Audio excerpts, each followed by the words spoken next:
नमस्कार, संस्कृति आईएएस के ऑनलाइन लर्निंग प्रोग्राम में फिर से आप सभी का स्वागत है। आज की क्लास में हम लोग बात करेंगे कृषि क्षेत्र के बारे में। आपको जैसा कि मैंने शुरुआत की क्लासेस में बता रखा है कि अर्थव्यवस्था के 3 प्रमुख क्षेत्र हैं, प्राथमिक क्षेत्र, द्वितीयक क्षेत्र और तृतीयक क्षेत्र। और प्राथमिक क्षेत्र का एक बड़ा हिस्सा कृषि क्षेत्र है। देखिए, वैसे तो हमारे सिलेबस के हिसाब से अगर हम बात करें तो कृषि क्षेत्र की अधिकांश भूमिका मेंस वाले सिलेबस में है। मेंस का पूरा जो सिलेबस है, अगर उसको हम गौर से देखते हैं तो पता चलता है कि लगभग 70% हिस्सा कृषि क्षेत्र का ही उसमें पूछा जाएगा। लेकिन प्रीलिम्स में भी कभी कभी कृषि क्षेत्र से क्वेश्चन आ सकते हैं। प्रीलिम्स में जो क्वेश्चन आएंगे वो बहुत छोटे कुछ तथ्य हो सकते हैं और कुछ संक्षेप में कॉन्सेप्ट को पूछ सकता है। तो हम उन्हीं सब को बात करेंगे। आज हम देखते हैं कृषि क्षेत्र के बारे में हम क्या क्या बात कर रहे हैं। सबसे पहले तो मैं आपको ये बताऊं कि कृषि क्षेत्र भारत में उतनी प्रगति नहीं कर पाया जितना कि अन्य क्षेत्रों को ग्रोथ मिली। उसके कई कारण भी हैं। उसका कारण है भारत के कृषि क्षेत्र की कुछ विशेषताएं, यानी भारतीय कृषि क्षेत्र का स्वरूप कैसा है।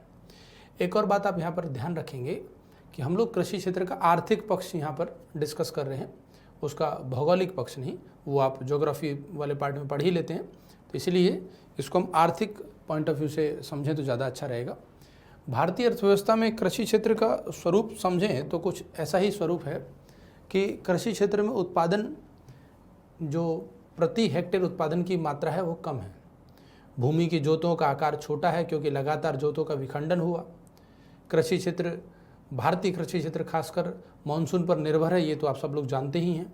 और उस कारण से सिंचाई सुविधाएं अगर और कम हो जाएं तो फिर उत्पादन भी कम हो जाएगा, लागत भी बढ़ने लगती है।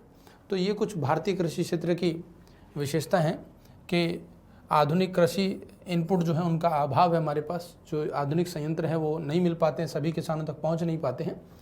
जोतों का विखंडन और उपविभाजन, जिनकी वजह से जोतों का आकार छोटा हो जाता है।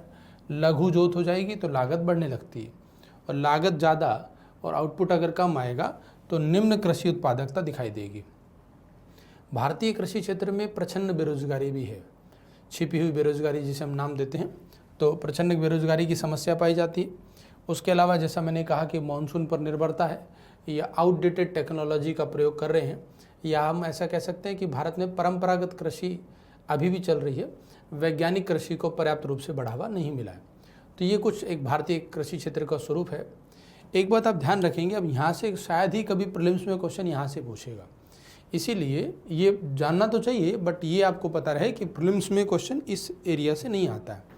ये हिस्सा आपको कृषि क्षेत्र की समझ विकसित करने में मदद करता है। और दूसरी बात कि जब आप मेंस की तैयारी करेंगे तो आपको अगर ये सब बातें पता होती हैं तो मेंस में कृषि क्षेत्र में आप टू द पॉइंट पढ़ पाएंगे। भारत में कृषि क्षेत्र से संबंधित जो हमें पढ़ना है अर्थव्यवस्था में उसको एक बार देख लेते हैं। मेंस के सिलेबस में बहुत सारे टॉपिक लिखे हैं, जिसमें से एक टॉपिक लिखा है भूमि सुधार। अब आप देखें, ये मेंस में पढ़ना है हमें भूमि सुधार डिटेल से।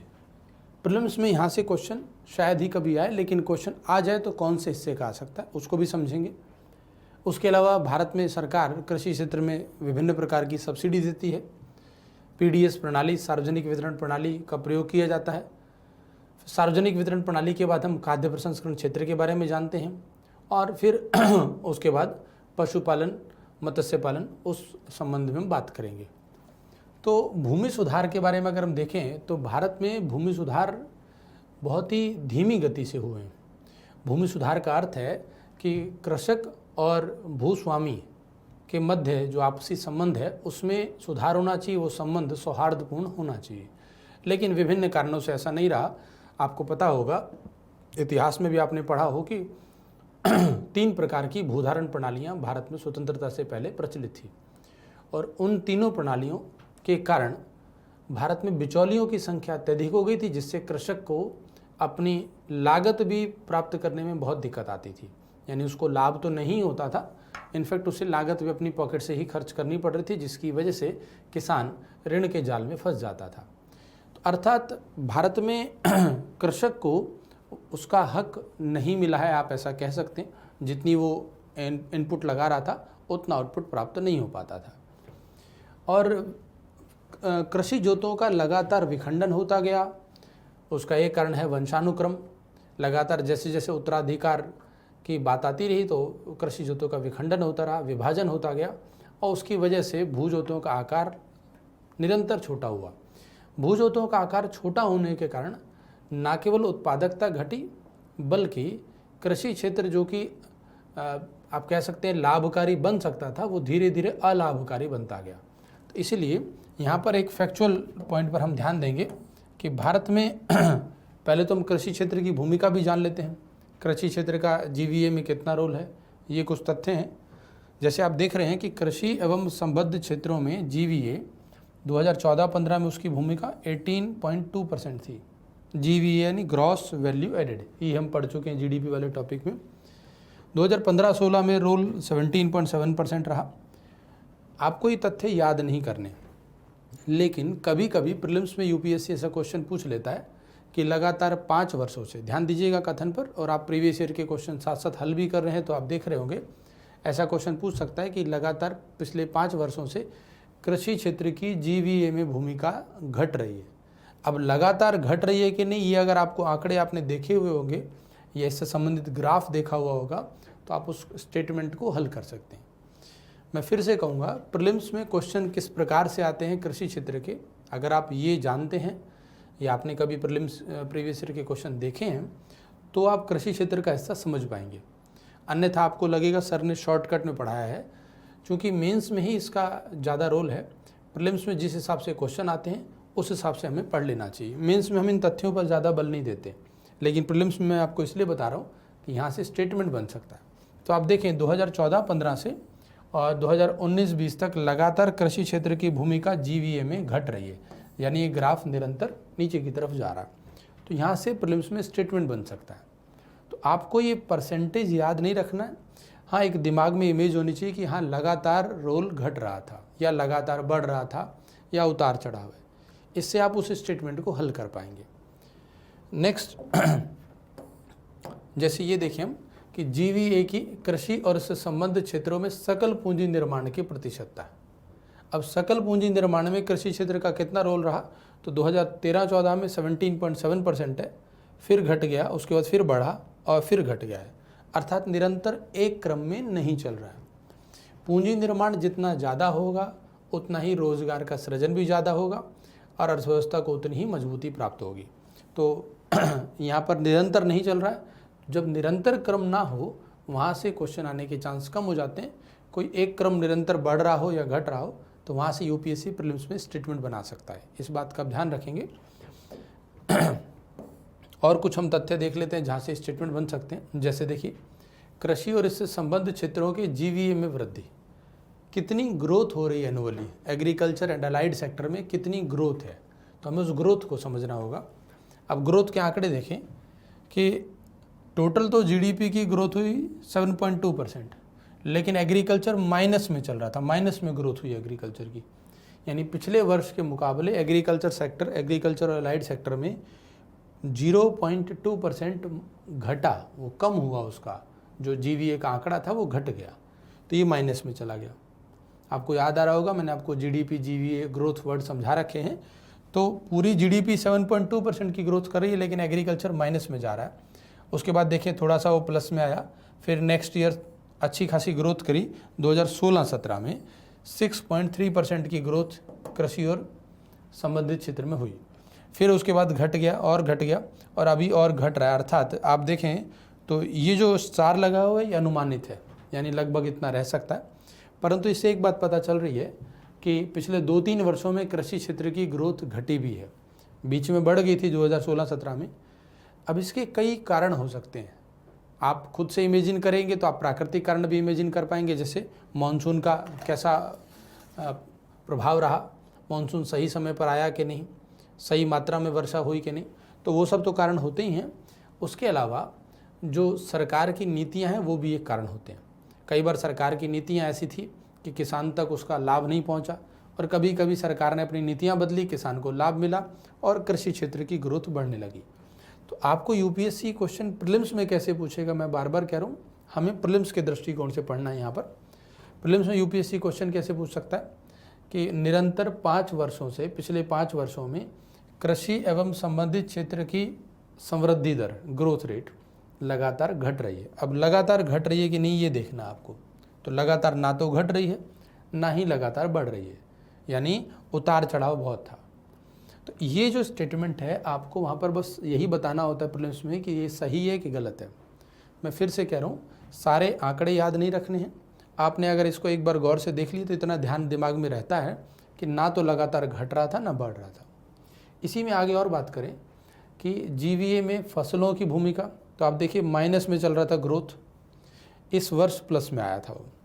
पशुधन की भूमिका ये हमेशा प्लस में रहा है, 7.4, 7.5, 9.9। इसको देख करके एक बात सिद्ध होती है कि जीवीए जो कृषि क्षेत्र का जीवी है उसमें पशुधन की भूमिका बढ़ाई जा सकती है, पहले से भी अच्छी खासी है, और ग्रोथ को बढ़ाया जा सकता है, वहाँ पर और स्कोप नज़र आता है। इसका मतलब भारतीय कृषि क्षेत्र को और मजबूत करना हो तो हमें पशुपालन पशुधन पर और ध्यान देना चाहिए, उससे संबंधित और सुधारात्मक नीतियाँ बनानी चाहिए। उसके अलावा वानिकी और फिर मत्स्य पालन, देखिए मत्स्य पालन की भी भूमिका अच्छी खासी है, यहाँ भी एक और इसको बनता है, और आपने पढ़ा भी होगा नीली क्रांति के बारे में, हम आगे बात करेंगे उस संबंध में। तो इन तथ्यों का आधार पर आपको स्टेटमेंट हल करने होंगे जो प्रीलिम्स एग्जाम में आते हैं। हम जब ये कृषि क्षेत्र का चैप्टर खत्म हो जाएगा तो कुछ प्रीवियस ईयर के क्वेश्चन भी लेंगे, तो वहाँ पे और आपको अच्छे से ये बात क्लियर हो जाएगी। और कुछ एक दो तथ्यों की बात करें तो देखिए, विश्व कृषि व्यापार में कृषि आयात निर्यात, उस कृषि आयात निर्यात में भारत का हिस्सा कितना है? तो आयात में भारत का हिस्सा 1.9% और यहाँ पर 1.5% के आसपास 2018 में, यानी आयात कृषि क्षेत्र का आयात घट गया थोड़ा सा, लेकिन निर्यात वो भी थोड़ा सा घट गया। और इसी प्रकार अगर आप देखेंगे कि कृषि क्षेत्र की जीडीपी के प्रतिशत के रूप में कृषि आयात निर्यात में भारत का हिस्सा, ये कृषि जीडीपी की बात हो रही है, तो कृषि जीडीपी में हम देखें निर्यात में हिस्सा लगभग 9.9% रहा और आयात में 4.9%। अभी आजकल भी आप देख रहे होंगे चर्चा में चलता ही रहता है कि भारत में कृषि क्षेत्र से संबंधित वस्तुओं के निर्यात की संभावनाएं बन सकती हैं। कृषि क्षेत्र में कई सारे ऐसे फल सब्जी हैं जहां भारत अग्रणी स्थान रखता है।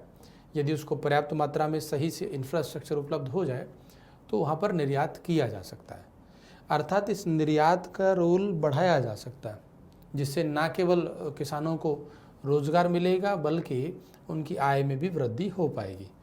जब आप मेंस का क्वेश्चन लिखते हैं तब आपको ये फैक्ट यूज करके ये लिखना पड़ता है कि भारत में कृषि क्षेत्र का भी निर्यात कम है, संभावनाएं बढ़ सकती हैं। लेकिन जब प्रीलिम्स को हल करते हैं तो वहाँ पर यूपीएससी लिख देता है कि भारत का कृषि क्षेत्र का निर्यात अत्यंत कम है, तो आपको बताना स्टेटमेंट सही है या गलत है।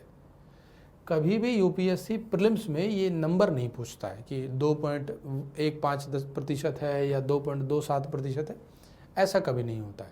तो इसलिए मैं बार बार आपसे कहूँगा तथ्यों को नहीं रटना है। मेरा यहाँ पर तथ्य दिखाने का मात्र इतना सा ही एक उद्देश्य है कि आप स्टेटमेंट कैसे हल करेंगे उसको समझ पाएँ। और कृषि क्षेत्र में किस वस्तु का आयात और किस वस्तु का निर्यात ज़्यादा वो देखें तो आयात में वनस्पति तेल 50 से भी अधिक प्रतिशत आयात हम वनस्पति तेल का करते हैं। विभिन्न कृषि वस्तुओं में सबसे ज़्यादा आयात हम वनस्पति तेल का, यानी हम कह सकते हैं भारत ये जो वेजिटेबल ऑयल है इस पर हम डिपेंड है, वनस्पति तेल के आयात पर हम अधिक निर्भर हैं। अर्थात यहाँ पर हमें कुछ कार्य करना होगा जिससे हम आयात की मात्रा घटा सकें, क्योंकि ये सब बातें अब आपको पता है कि यदि आयात ज़्यादा होगा तो फिर सीएडी बढ़ जाएगा, उसका असर फिर फॉरेन एक्सचेंज रिजर्व पर पड़ेगा, उसकी वजह से फिर रुपी डेप्रिशिएट होने लग जाएगा। उस टॉपिक हम पढ़ चुके हैं। आयात में दूसरे नंबर पर आता है ताज़ा फल और तीसरा काजू, इस तरीके से दालों का भी आयात भारत अच्छा खासा करता है। बीच में आपने पढ़ा भी होगा और मैंने क्लास में भी डिस्कस किया था कि दाल की महंगाई बढ़ गई थी। निर्यात की अगर बात करें तो निर्यात में सबसे ज़्यादा निर्यात हम कर रहे हैं बासमती चावल का, सर्वाधिक निर्यात बासमती चावल। दूसरे नंबर पर है मसाले और तीसरा गैर बासमती चावल, फिर है कपास, ऑयल। यानी एक बात आप देखें, अब यहाँ से क्वेश्चन ये नहीं पूछेगा यूपीएससी भारत सबसे ज़्यादा निर्यात किसका करता है, आयात किसका करता है। यहाँ पर भी कभी कभी प्रीलिम्स में या तो स्टेटमेंट के रूप में आ सकता है या फिर सीक्वेंस बनवाया जा सकता है। सीक्वेंस समझ रहे आप कि कृषि वस्तुओं के आयात को घटते हुए क्रम में अरेंज करिए या बढ़ते हुए क्रम में अरेंज कीजिए, आरोही अवरोही क्रम में, तब वहाँ पर ये स्टेटमेंट आपको जो तथ्य अब दिख रहे हैं ये काम आ सकते हैं। फिर से कि परसेंटेज याद रखे बिना वैसे दिमाग में रखना है कि वनस्पति तेल और फलों का हम आयात बहुत ज़्यादा करते हैं और बासमती चावल और उसके अलावा फिर मसालों का हम निर्यात ज़्यादा कर रहे हैं। तो उससे फिर आप उस स्टेटमेंट को या उसको आरोही अवरोही क्रम में अरेंज कर पाएंगे। एग्जैक्ट परसेंटेज याद ना हो तो भी आराम से यूपीएससी का क्वेश्चन हल किया जा सकता है। इस बात पर गौर करेंगे, कहीं आप एनर्जी उसमें लगाएं और बाद में वो काम ही ना आए। नेक्स्ट देखते हैं हम लोग। देखिए, कुल खाद्यान्न उत्पादन वर्ष 2017-18 और 18-19 में, तो वर्ष 2017-18 में कुल खाद्यान्न उत्पादन लगभग 285 मीट्रिक टन था, मिलियन टन, और ये 284 हो गया 2018-19 में। तो आप देख रहे हैं अच्छा खासा भारत में उत्पादन होता है और कई बार आप अखबारों में पढ़ते भी हैं कि रिकॉर्ड प्रोडक्शन हो रहा है इंडिया में। लेकिन फिर भी हम देखते हैं कि रिकॉर्ड प्रोडक्शन के बावजूद भी किसानों की आमदनी उतनी नहीं बढ़ रही है। किसान फिर भी सरकार को शिकायत करते रहते हैं, सरकार के प्रति वो आलोचक रहते हैं। उसके कारण क्या है वो भी हम थोड़ी देर में कुछ टॉपिक पढ़ते पढ़ते समझ जाएंगे। जैसा मैंने आपसे पहले भी कहा, चूँकि हम प्रीलिम्स के दृष्टिकोण से पढ़ रहे हैं तो हम टॉपिक की संक्षेप में जानकारी लेंगे। देखिए, मैं अभी आपसे कह रहा था कि भूमि सुधार में कि कृषि जोतों का आकार भारत में छोटा है, ठीक है, और कृषि जोतों का आकार कितना है मैं उसका भी आपको भी तथ्य दिखाऊंगा। उससे पहले हम ये देख लेते हैं कि भारतीय कृषि क्षेत्र में अगर हमें सुधार करना है तो कौन कौन से सुधार करने चाहिए। कृषि क्षेत्र में 3 प्रकार के सुधार हो सकते हैं। एक संस्थागत सुधार, दूसरा नाम तकनीकी सुधार, और तीसरा सामान्य सुधार।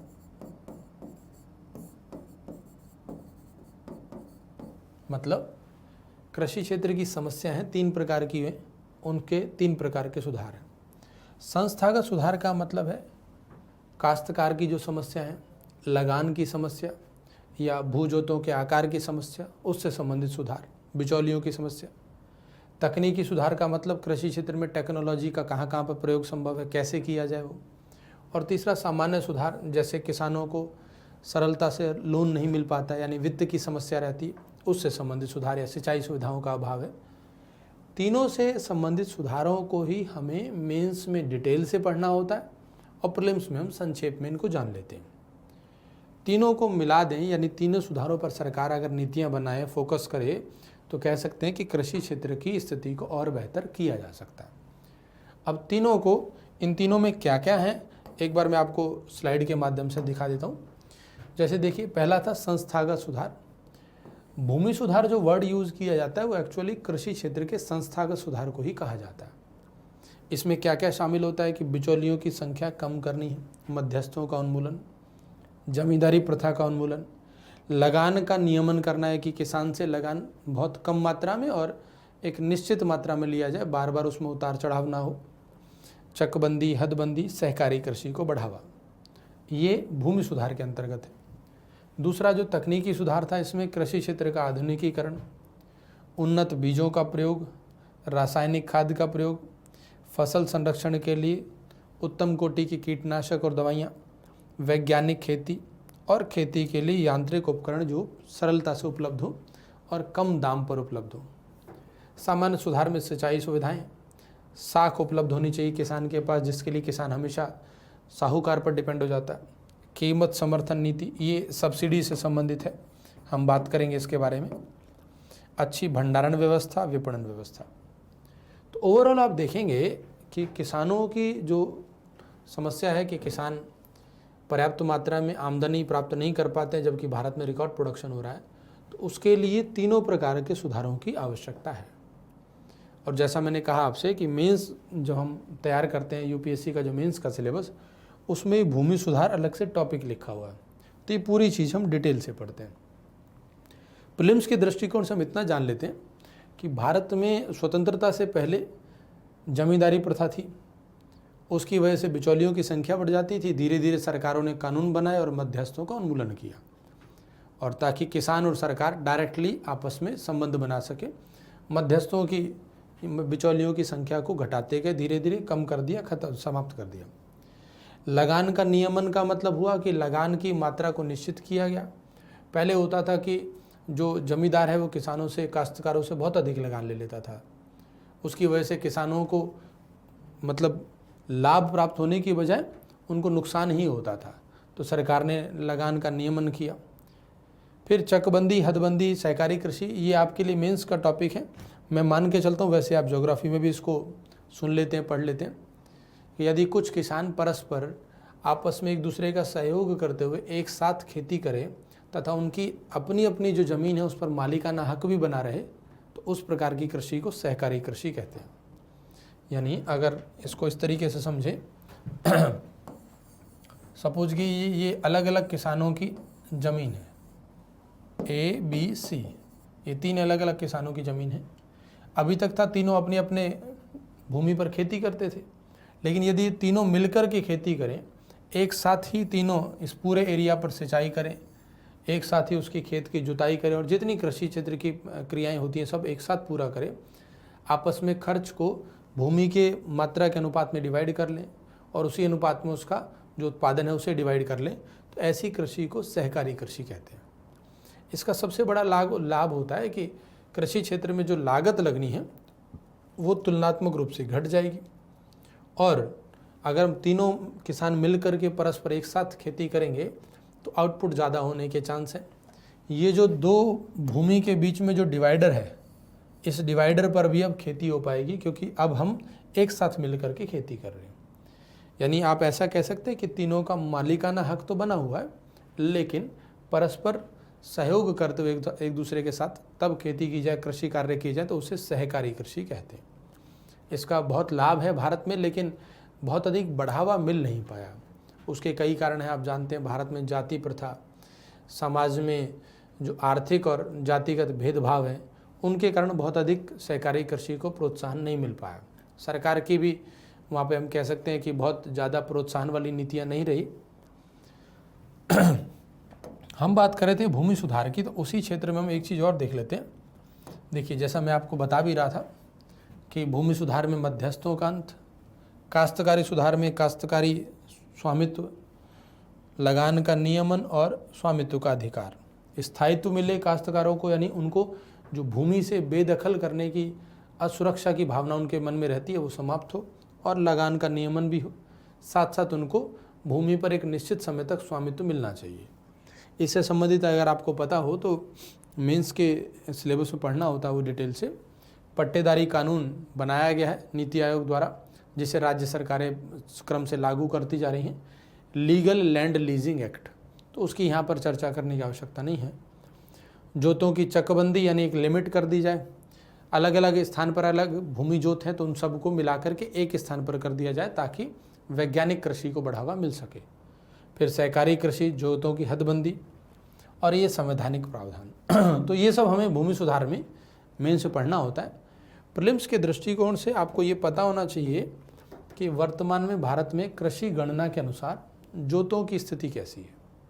तो देखिए, कृषि गणना 2015-16 थी, उसके अनुसार देखें तो कुल कृषि जोत 146 मिलियन थी, जो कि 2010-11 में 138 मिलियन थी, यानी जोतों की संख्या बढ़ गई। ठीक है, ये तो अच्छी बात है, कृषि जोतों की संख्या बढ़ रही है।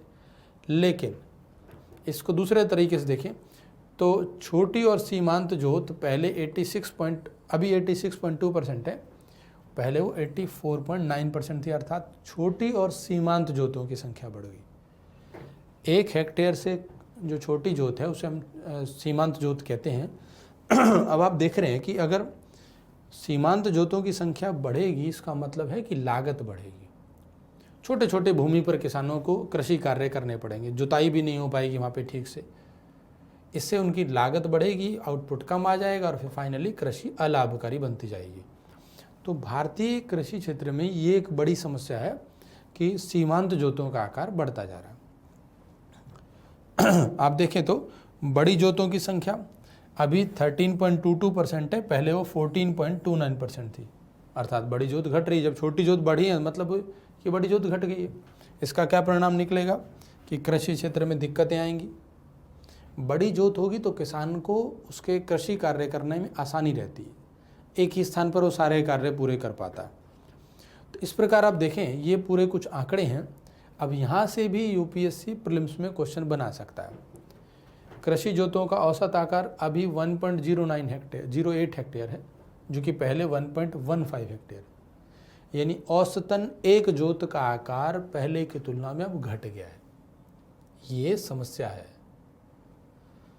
मैं कह रहा था आपसे यहाँ से यूपीएससी क्वेश्चन बना सकता है, तो कैसे? एक तो सीधा सीधा पूछ ले कि वर्तमान में कृषि जोत का आकार कितना है, बट यूपीएससी बिल्कुल फैक्चुअल ऐसे क्वेश्चन नहीं पूछता है। तो क्वेश्चन कैसे आ सकता है कि निम्नलिखित कथनों पर विचार कीजिए, और कथन कौन से हो सकते हैं? जैसे पहला कि कृषि गणना 2015-16 के अनुसार औसत कृषि जोत के आकार में कमी आई है। और दूसरा कथन, कृषि गणना 2015-16 के अनुसार छोटी और सीमांत जोतों की संख्या में वृद्धि हुई है। तो आपको दोनों कथन पर जवाब देना होगा। अब आप गौर से देखें तो यहाँ पर ये नहीं पूछा कि कितने % की वृद्धि हुई है या कितने हेक्टेयर का औसत आकार रहा है, ये नहीं पूछा जा रहा है। तो इसीलिए बजाय तथ्य को याद करने के, उसको दिमाग में बस इतना रखें कि घट रहा है या बढ़ रहा है, क्यों घट रहा है, क्यों बढ़ रहा है, क्या उसके परिणाम होंगे, उस पर अगर आप फोकस करेंगे तो प्रीलिम्स हो या मेंस, फिर आपको समस्या नहीं होगी। तो हम जो बात कर रहे थे भूमि सुधार की, उसका ये जोत वाला हिस्सा आपको पता होना चाहिए। देखिए, कृषि क्षेत्र को वित्त कहाँ से प्राप्त होता है, फाइनेंस कहाँ से हो सकता है? तो दो प्रकार के हो सकते हैं, एक इंस्टीट्यूशनलाइज और दूसरा नॉन इंस्टीट्यूशनलाइज, यानी संस्थागत और गैर संस्थागत। तो संस्थागत में बैंकिंग सिस्टम पढ़ चुके हैं कि कमर्शियल बैंक, आरआरबी, या फिर कोऑपरेटिव बैंक, या भूमि विकास बैंक, नाबार्ड, ये इंस्टीट्यूशनलाइज एरिया है। और बाकी नॉन इंस्टीट्यूशनलाइज में तो आप जानते हैं, सेठ जी, साहूकार, जमींदार, जो भी नाम बोलिए उनको आप अलग अलग स्थानों पर अलग अलग नाम हो सकता है। भारत में कृषि क्षेत्र में संस्थागत ऋण अभी भी उतना नहीं पहुंच पाता जितना आवश्यक है। अभी भी आप देखते होंगे ग्रामीण क्षेत्र में किसानों को साहूकारों से ऋण लेना पड़ता है, यद्यपि उसकी इंटरेस्ट रेट बहुत ज़्यादा होती। क्यों लेना पड़ता है? क्योंकि उनको बैंकों से सरलता से ऋण नहीं मिल पाता। बैंकों द्वारा मांगे जाने वाले विभिन्न दस्तावेज, बैंक की लोन देने की एक अपनी प्रोसेस है, तो वो सब में किसान फिट नहीं हो पाता है। एक तो वो अशिक्षित भी है, और दूसरा वो प्रोसेस भी जटिल है, उसको समझ नहीं आती आम भाषा में। और तीसरा आप कह सकते हो कि बैंक उसके गांव से या उसके कृषि कार्य करने से बहुत दूर है, क्योंकि भारत में बैंकों की संख्या का अभी भी पर्याप्त अभाव है, वित्तीय समावेशन की कमी है। तो कई कारण हैं जिनकी वजह से कृषि क्षेत्र जो संस्थागत वित्त से अभी भी पर्याप्त मात्रा में उनको वित्त नहीं मिल पा रहा है। अब जो मैं कह रहा था यूपीएससी क्वेश्चन कैसे पूछेगा, बार बार आप ये ध्यान देते रहें तो आपको प्रीलिम्स पे फोकस रहेगा। क्योंकि मैंने नोटिस किया है कि जब हम प्रीलिम्स के लिए कृषि क्षेत्र अगर पढ़ाते हैं तो स्टूडेंट उसको मेंस के दृष्टिकोण से पढ़ना चाह रहा होता है, लेकिन वो संभव नहीं है। तो यहाँ पे यूपीएससी क्या क्वेश्चन पूछ सकता है कि निम्नलिखित में से कौन कौन से संस्थागत वित्त के स्रोत हैं कृषि क्षेत्र के लिए, संस्थागत वित्त के स्रोत, फिर 3-4 नाम दे के फिर 1, 2, 3, 4 ऐसे ऑप्शन बना सकते हैं। तो यहाँ पे आपको नाम ही केवल पता हो, क्योंकि बैंकिंग सिस्टम तो पहले से हम डिटेल से पढ़ चुके हैं। अब देखिए, हम आगे बात करते हैं कि कृषि क्षेत्र में सरकार किसानों को सब्सिडी देती है।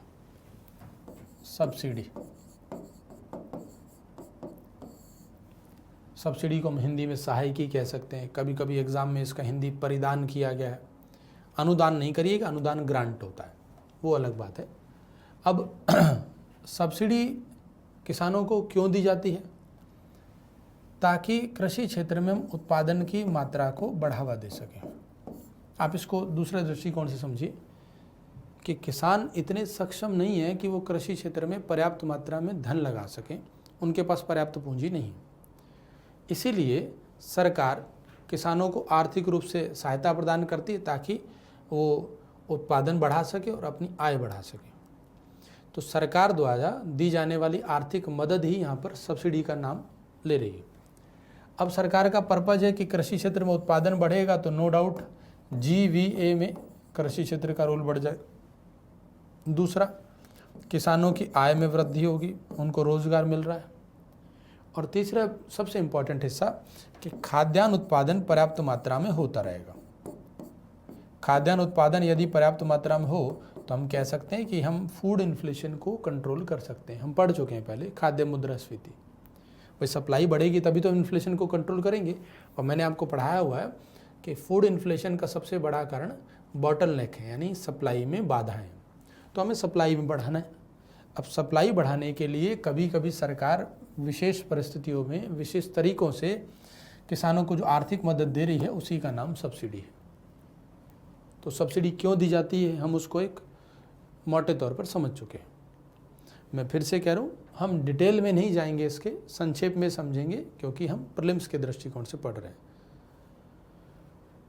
आप कहेंगे बार बार सर आप ये बात क्यों बता रहे हैं? वो इसलिए क्योंकि प्रीलिम्स एग्ज़ाम क्वालिफाई ना होने का एक बड़ा कारण यही होता है कि जिस चीज़ की जब आवश्यकता होती है तब ना पढ़ के उसको दूसरे स्थान पर पढ़ते हैं। जब प्रीलिम्स पे एग्ज़ाम देना है तो मेंस का पूरा डिटेल से पढ़ लेते हैं, और मेंस एग्ज़ाम देना होता है तो तथ्य याद कर रहे होते हैं। दोनों ना यही दिक्कत है कि प्रीलिम्स जल्दी क्वालिफाई स्टूडेंट नहीं कर पाते। तो आप ये ध्यान रखिएगा और प्रीवियस ईयर के क्वेश्चन देखते रहिए कि मैं जो कह रहा हूँ वो कितना काम का है। तो हम बात कर रहे थे सब्सिडी की। सरकार किसानों को जो सब्सिडी दे रही है उसका पर्पज़ है कि उनकी जो आय का स्तर है वो बढ़ जाए, आर्थिक रूप से जो असमानता भारत में है वो कम हो, असमानता।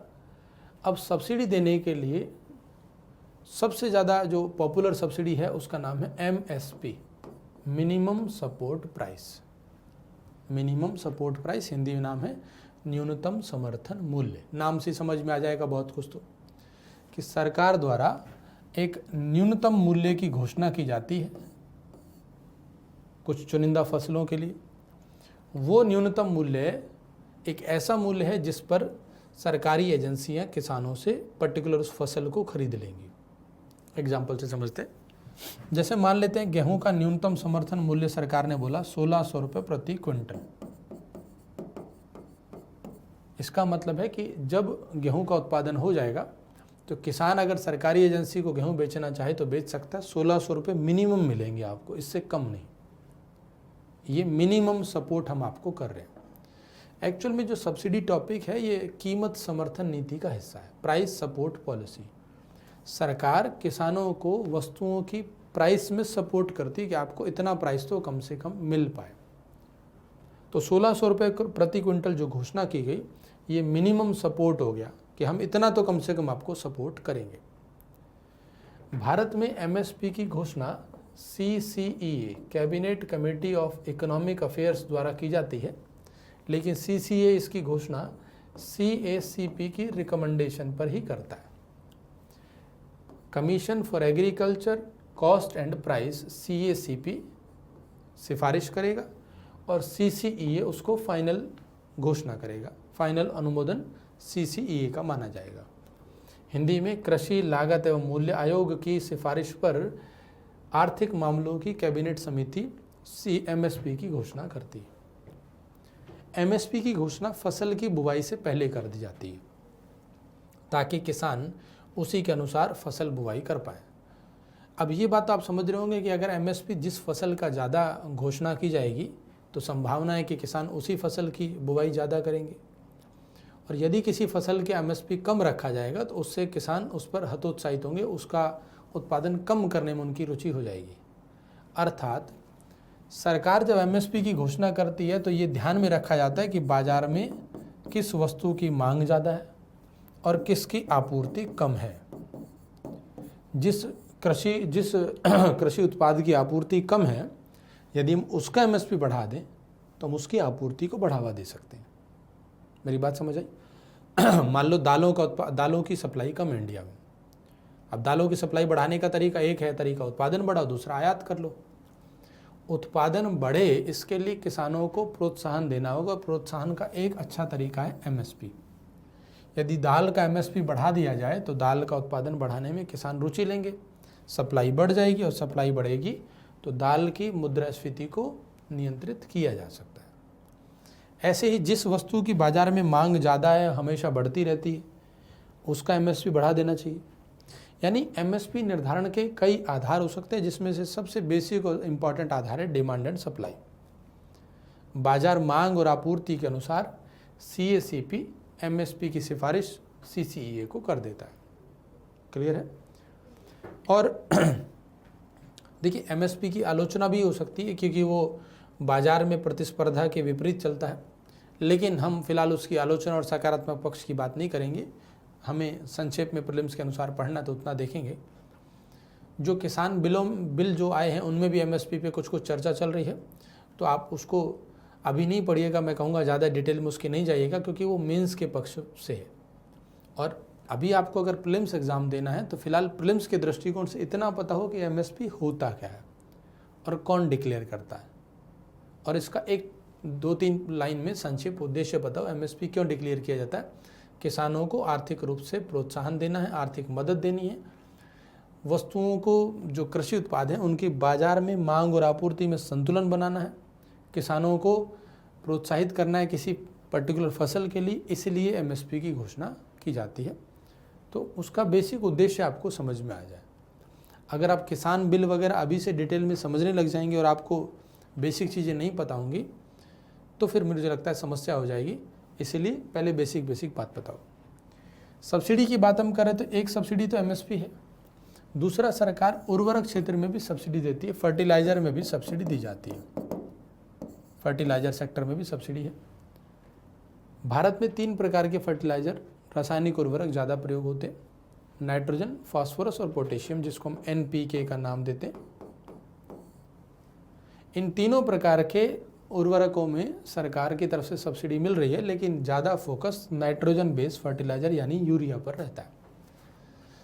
भारत में केंद्र सरकार द्वारा जो उर्वरक सब्सिडी दी जा रही है उसमें सबसे ज़्यादा फोकस यूरिया पर है, यानी सर्वाधिक सब्सिडी यूरिया को मिलती है।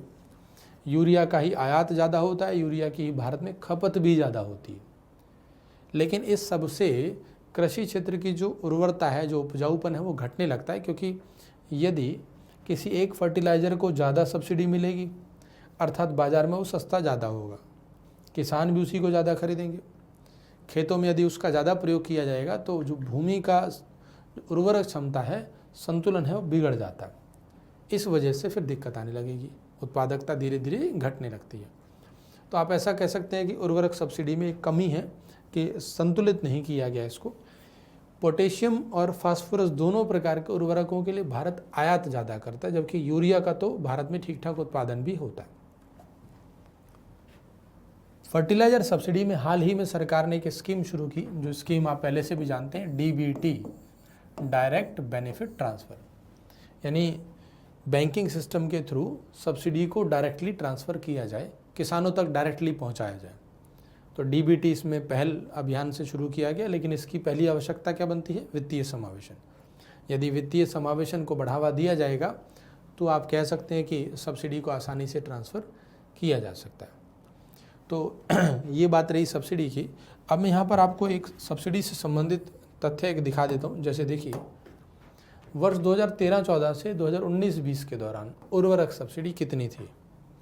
तो देखिए, यूरिया और बाकी पी एंड के, यानी मैंने कहा था अभी 3 प्रकार के फर्टिलाइज़र हैं। यूरिया की सब्सिडी, ये वाला हिस्सा, ये तो टोटल है, ये यूरिया है, और बाकी दोनों मिला के। तो आप देख रहे हैं बाकी दोनों की टोटल सब्सिडी से भी ज़्यादा यूरिया की सब्सिडी है, और प्रत्येक वर्ष यूरिया की सब्सिडी ही ज़्यादा है बाकी दोनों से। तो एक बात तो क्लियर है कि सरकार यूरिया को ही ज़्यादा प्रमोट करती है, तो फिर किसानों की गलती नहीं है कि वो यूरिया ज़्यादा खेतों में प्रयोग कर रहे हैं।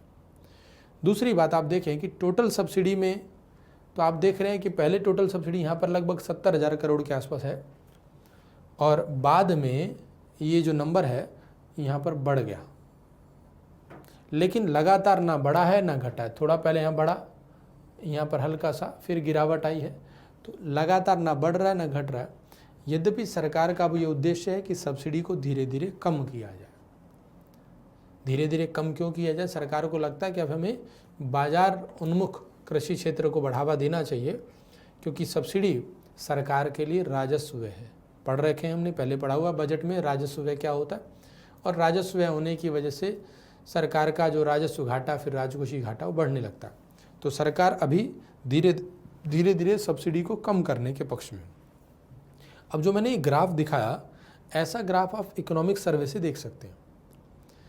प्रत्येक वर्ष जब भी आप एग्ज़ाम दें उससे पहले इकोनॉमिक सर्वे से ऐसे ग्राफ को देख लें और उससे एक निष्कर्ष दिमाग में बना लें कि लगातार ये हिस्सा बढ़ रहा है, लगातार घट रहा है नहीं। वहाँ से यूपीएससी प्रीलिम्स में स्टेटमेंट बना देगा कि पिछले 5 वर्षों के दौरान उर्वरक सब्सिडी में निरंतर कमी आई है। तो निरंतर कमी आई, ये स्टेटमेंट गलत हो गया। बस इतना ही ध्यान रखना है, हमें नंबर ध्यान रखने की आवश्यकता नहीं है।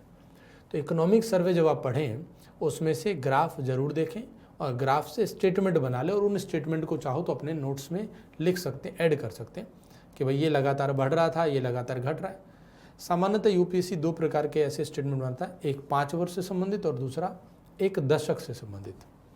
अगर इकोनॉमिक सर्वे में दशक से संबंधित आपको ग्राफ मिल जाता है तो बहुत अच्छा, नहीं तो 5 वर्ष का तो मिल ही जाता है। क्लियर है। अब जो सरकार सब्सिडी दे रही है, सब्सिडी देने के बाद सरकार उसे खरीद लेती है। जैसा मैं बात कर रहा था आपसे कि एमएसपी पर फसल खरीदेंगी सरकारी एजेंसियां, तो यहाँ पर मुख्य जो सरकारी एजेंसी है वो है FCI, food corporation of India. Food corporation of India किसान, इसके अलग अलग राज्यों में जो कार्यालय हैं वहाँ से किसानों से फसल खरीद ली गई। उस फसल को खरीद के एफसीआई अपने पास स्टॉक करके रख लेता है। एफसीआई जो अपने पास स्टॉक करेगा, उस स्टॉक का 2 प्रकार से प्रयोग किया जा सकता है। एक, उसे पीडीएस में यूज़ किया जाएगा, जो एफसीआई के पास स्टॉक है। एक तो हम नाम बोल देंगे सामान्य भंडार या नॉर्मल स्टॉक, और दूसरा buffer stock. Buffer stock, buffer stock का मतलब है कि यदि कभी कोई आपदा आ जाए देश में, प्राकृतिक आपदा, और उस प्राकृतिक आपदा के दौरान उस क्षेत्र में खाद्यान्न वितरित करने हैं, तो सरकार इस बफर स्टॉक का प्रयोग करके उस प्राकृतिक आपदा से प्रभावित क्षेत्र में खाद्यान्न का वितरण कर लेती है, ताकि उस क्षेत्र के लोगों को खाने की समस्या न हो कम से कम। एक पर्पज प्राकृतिक आपदा वाला। दूसरा, यदि किसी कारण से बाजार में खाद्यान्न का उत्पादन कम आ पाता है, यानी आपूर्ति घट जाए, मान लेते हैं गेहूं की बात कर रहे हैं हम, सपोज किसी प्राकृतिक कारण से गेहूं का उत्पादन इस बार कम हुआ, उत्पादन कम होगा तो आपूर्ति घट गई, मतलब मुद्रास्फीति बढ़ने लगेगी, गेहूं महंगी हो जाएगी। उस समय सरकार बफर स्टॉक का प्रयोग करके गेहूं की सप्लाई को बढ़ा सकती है। बाजार में ओपन मार्केट में सेल कर देते हैं, एक स्कीम होती है ओपन मार्केट सेल स्कीम, और उस स्कीम के माध्यम से गेहूं की सप्लाई बढ़ाई जा सकती है। यदि गेहूं की सप्लाई उस समय बढ़ा दी जाए तो आप कह सकते हैं कि खाद्य मुद्रास्फीति को नियंत्रित करने में सहायता मिलेगी। 2 मुख्य पर्पज बफर स्टॉक के। सामान्य स्टॉक का प्रयोग किया जाएगा सरकार की जितनी कल्याणकारी योजनाएं हैं, जैसे पीडीएस या जो भी अन्न से संबंधित योजनाएं चल रही हैं, आंगनवाड़ी है, इन योजनाओं में सरकार प्रयोग करती है सामान्य स्टॉक का। ये किसके पास स्टॉक है? एफसीआई के पास। और एफसीआई के पास स्टॉक आया कहाँ से? तो एफसीआई ने स्टॉक किसानों से खरीदा है एमएसपी पर। क्लियर हो रहा है? अब हमें पढ़ना है कि पीडीएस क्या चीज़ है। ठीक, अब हम पीडीएस को संक्षेप में जानेंगे।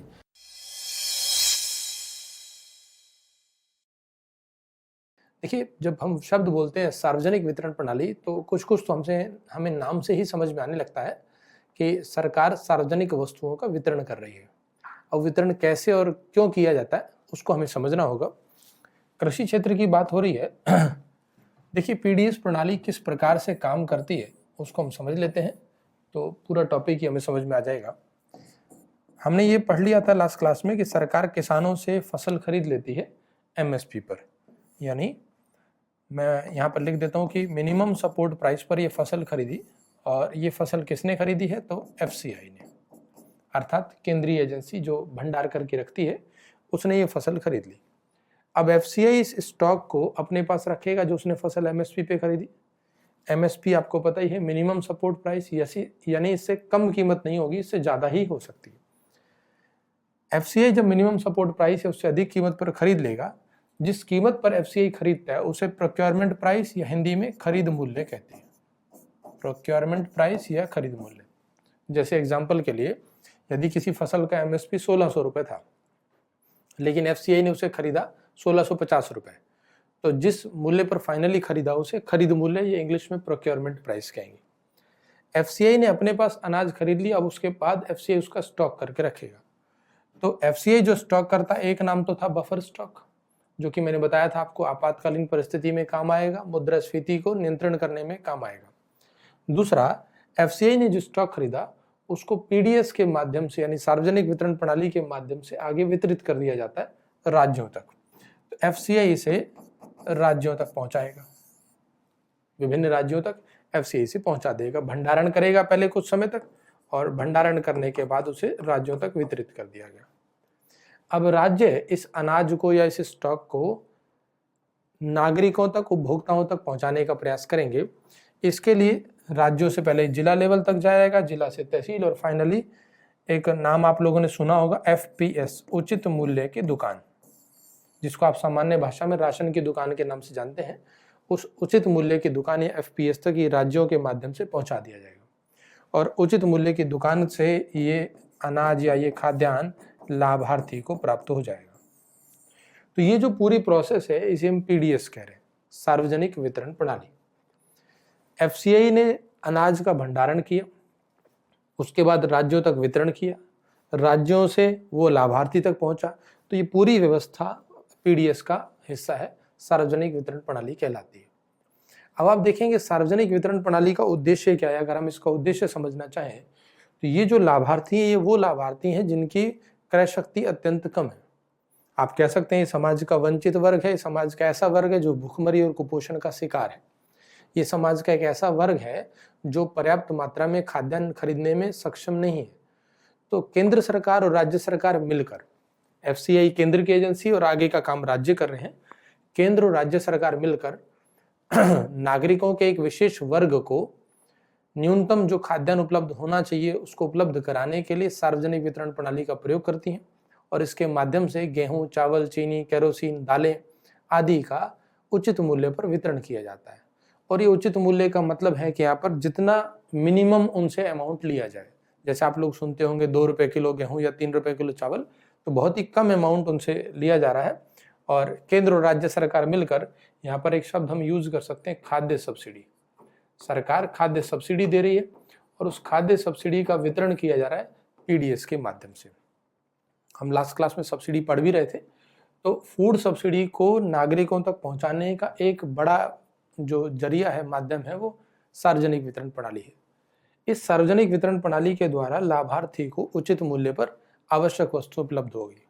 तो अगर हमसे पूछा जाए कि पीडीएस के उद्देश्य बताने हो, मान लीजिए यूपीएससी प्रीलिम्स में 3-4 उद्देश्य लिख दे और आपसे पूछे कि कौन सा पीडीएस का उद्देश्य नहीं है, तो अगर आप पूरी ये व्यवस्था जानते हैं तो आप आसानी से बता देंगे। जैसे अब देखिए, मैं इसका उद्देश्य इसी से बता रहा हूँ कि लाभार्थियों को न्यूनतम आवश्यक खाद्यान्न उपलब्ध कराना, पहला उद्देश्य। दूसरा, खाद्य सब्सिडी का वितरण करना, दूसरा उद्देश्य। थर्ड, भूखमरी और कुपोषण की समस्या को कम करने के लिए सरकार जो न्यूनतम खाद्यान्न है वो वितरित कर रही है, ये पीडीएस का तीसरा उद्देश्य। फिर चौथा उद्देश्य कि मुद्रास्फीति को भी नियंत्रण करना। अगर कभी बाजार में फूड इन्फ्लेशन बढ़ जाए तो सरकार पीडीएस के माध्यम से ज्यादा अनाज वितरित कर सकती है, जिससे जो समाज का वंचित वर्ग है उस पर मुद्रास्फीति का प्रभाव कम से कम रहे। तो वो भी एक उद्देश्य पूरा किया जाता है। इसी से हम आगे आंसर बना सकते हैं कि पीडीएस के अंतर्गत क्या क्या कार्य किए जाते हैं। अगर हमें कार्य पढ़ने हो तो पीडीएस के अंतर्गत पहला कार्य किया जाता है कि एफसीआई खरीद मूल्य पर अनाज को खरीद लेता है। किससे खरीद रहा है? किसानों से। दूसरा कार्य, एफसीआई अपने पास भंडारण करके रखेगा। तीसरा, एफसीआई राज्यों के एक पॉइंट होता है, पॉइंट ऑफ बल्क डिस्ट्रीब्यूशन, यानी राज्यों का एक ऐसा स्थान, एक ऐसा केंद्र जहां से अनाज पूरे राज्य में वितरित किया जाएगा। जैसे सामान्यतः वो राज्य की राजधानी होता है, वहां से वो पूरे राज्य में वितरित किया जाएगा। तो पॉइंट ऑफ बल्क डिस्ट्रीब्यूशन तक पहुंचाने का काम एफसीआई का। एफसीआई जिस मूल्य पर राज्यों तक अनाज पहुंचाएगा उसे इश्यू प्राइस कहते हैं। कौन सा प्राइस? Issue price. कौन पहुंचा रहा है? एफसीआई, यानी केंद्रीय एजेंसी राज्यों तक अनाज को पहुंचा रही है, जिसे सेंट्रल इश्यू प्राइस, अगर पूरा बोल देते हैं सेंट्रल इश्यू प्राइस, हिंदी में केंद्रीय निर्गम मूल्य। ये वह मूल्य है जिस मूल्य पर केंद्र सरकार के द्वारा या केंद्रीय एजेंसी के द्वारा राज्यों तक अनाज का वितरण किया जाता है। इसके आगे जो लाभार्थी तक पहुंचाने की पूरी प्रक्रिया है वो राज्यों की जिम्मेदारी होती है। तो आप कह सकते हैं कि पीडीएस में दोनों स्तर पर सरकारों की भूमिका है, केंद्र सरकार भी और राज्य सरकार भी। केंद्र सरकार का काम राज्यों तक अनाज पहुंचाना और राज्य सरकारों का काम लाभार्थी तक अनाज पहुंचाना। क्या क्या काम किए जाते हैं पीडीएस के अंतर्गत, तो हम जो बात कर रहे थे, एफसीआई अनाज की खरीद करता है, उसके बाद भंडारण करता है, राज्यों तक वितरित कर देता है केंद्रीय निर्गम मूल्य पर। राज्य सरकारें उसे लाभार्थी तक पहुंचाएंगी, इसके लिए पहले एफपीएस तक पहुंचाया जाएगा। एफपीएस को लाइसेंस मिलना चाहिए, उचित मूल्य की दुकान का लाइसेंस जारी किया जाता है राज्य सरकारों द्वारा।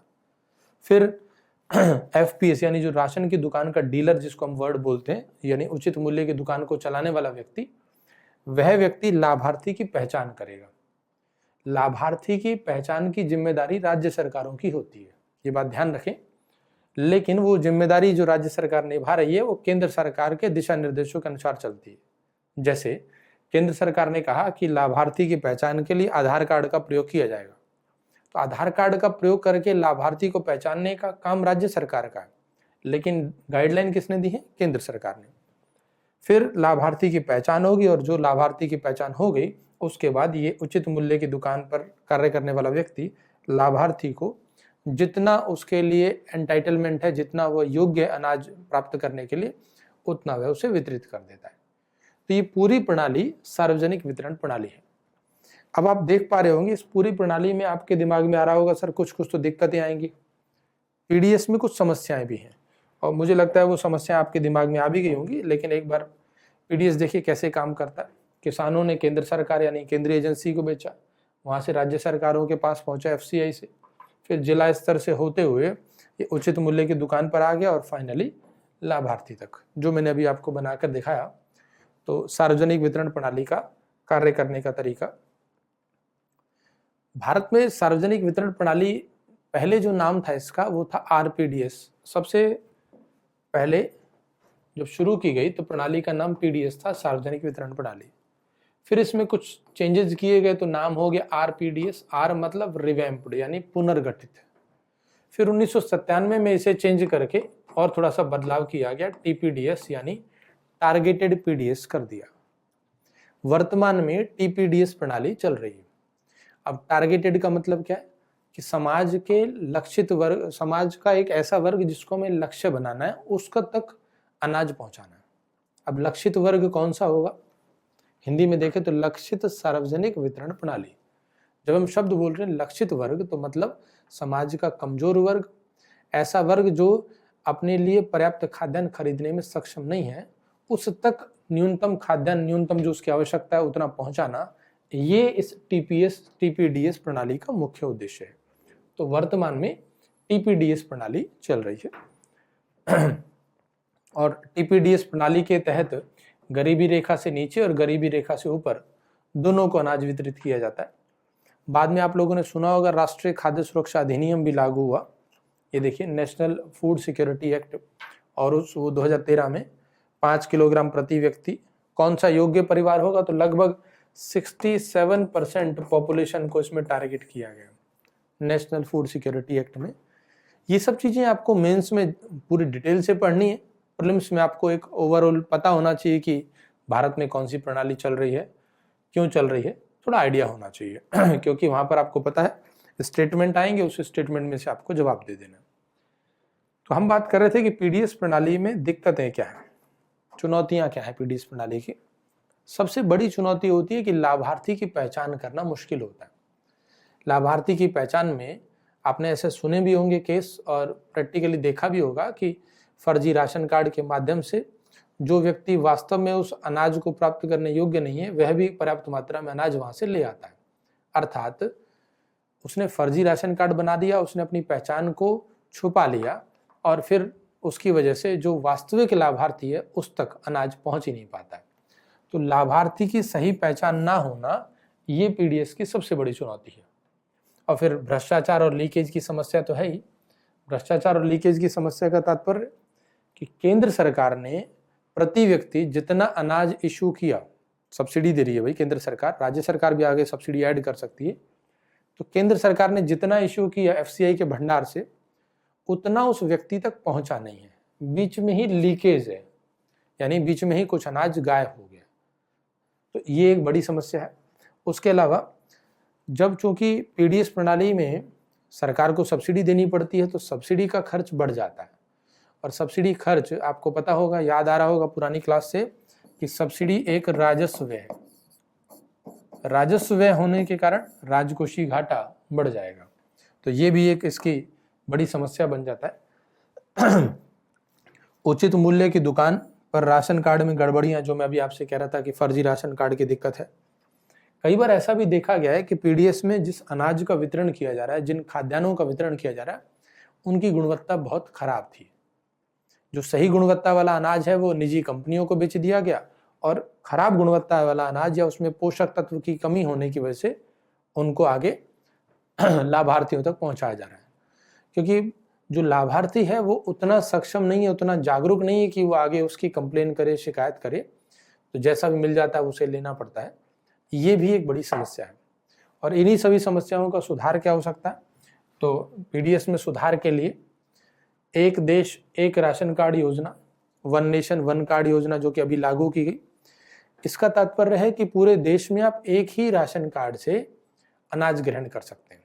देखिए, भारत में माइग्रेशन हमेशा से रहा है और रोजगार के लिए माइग्रेशन बढ़ता भी है। शहरीकरण की समस्याएं बढ़ जाती है, वो एक अलग पक्ष हो गया।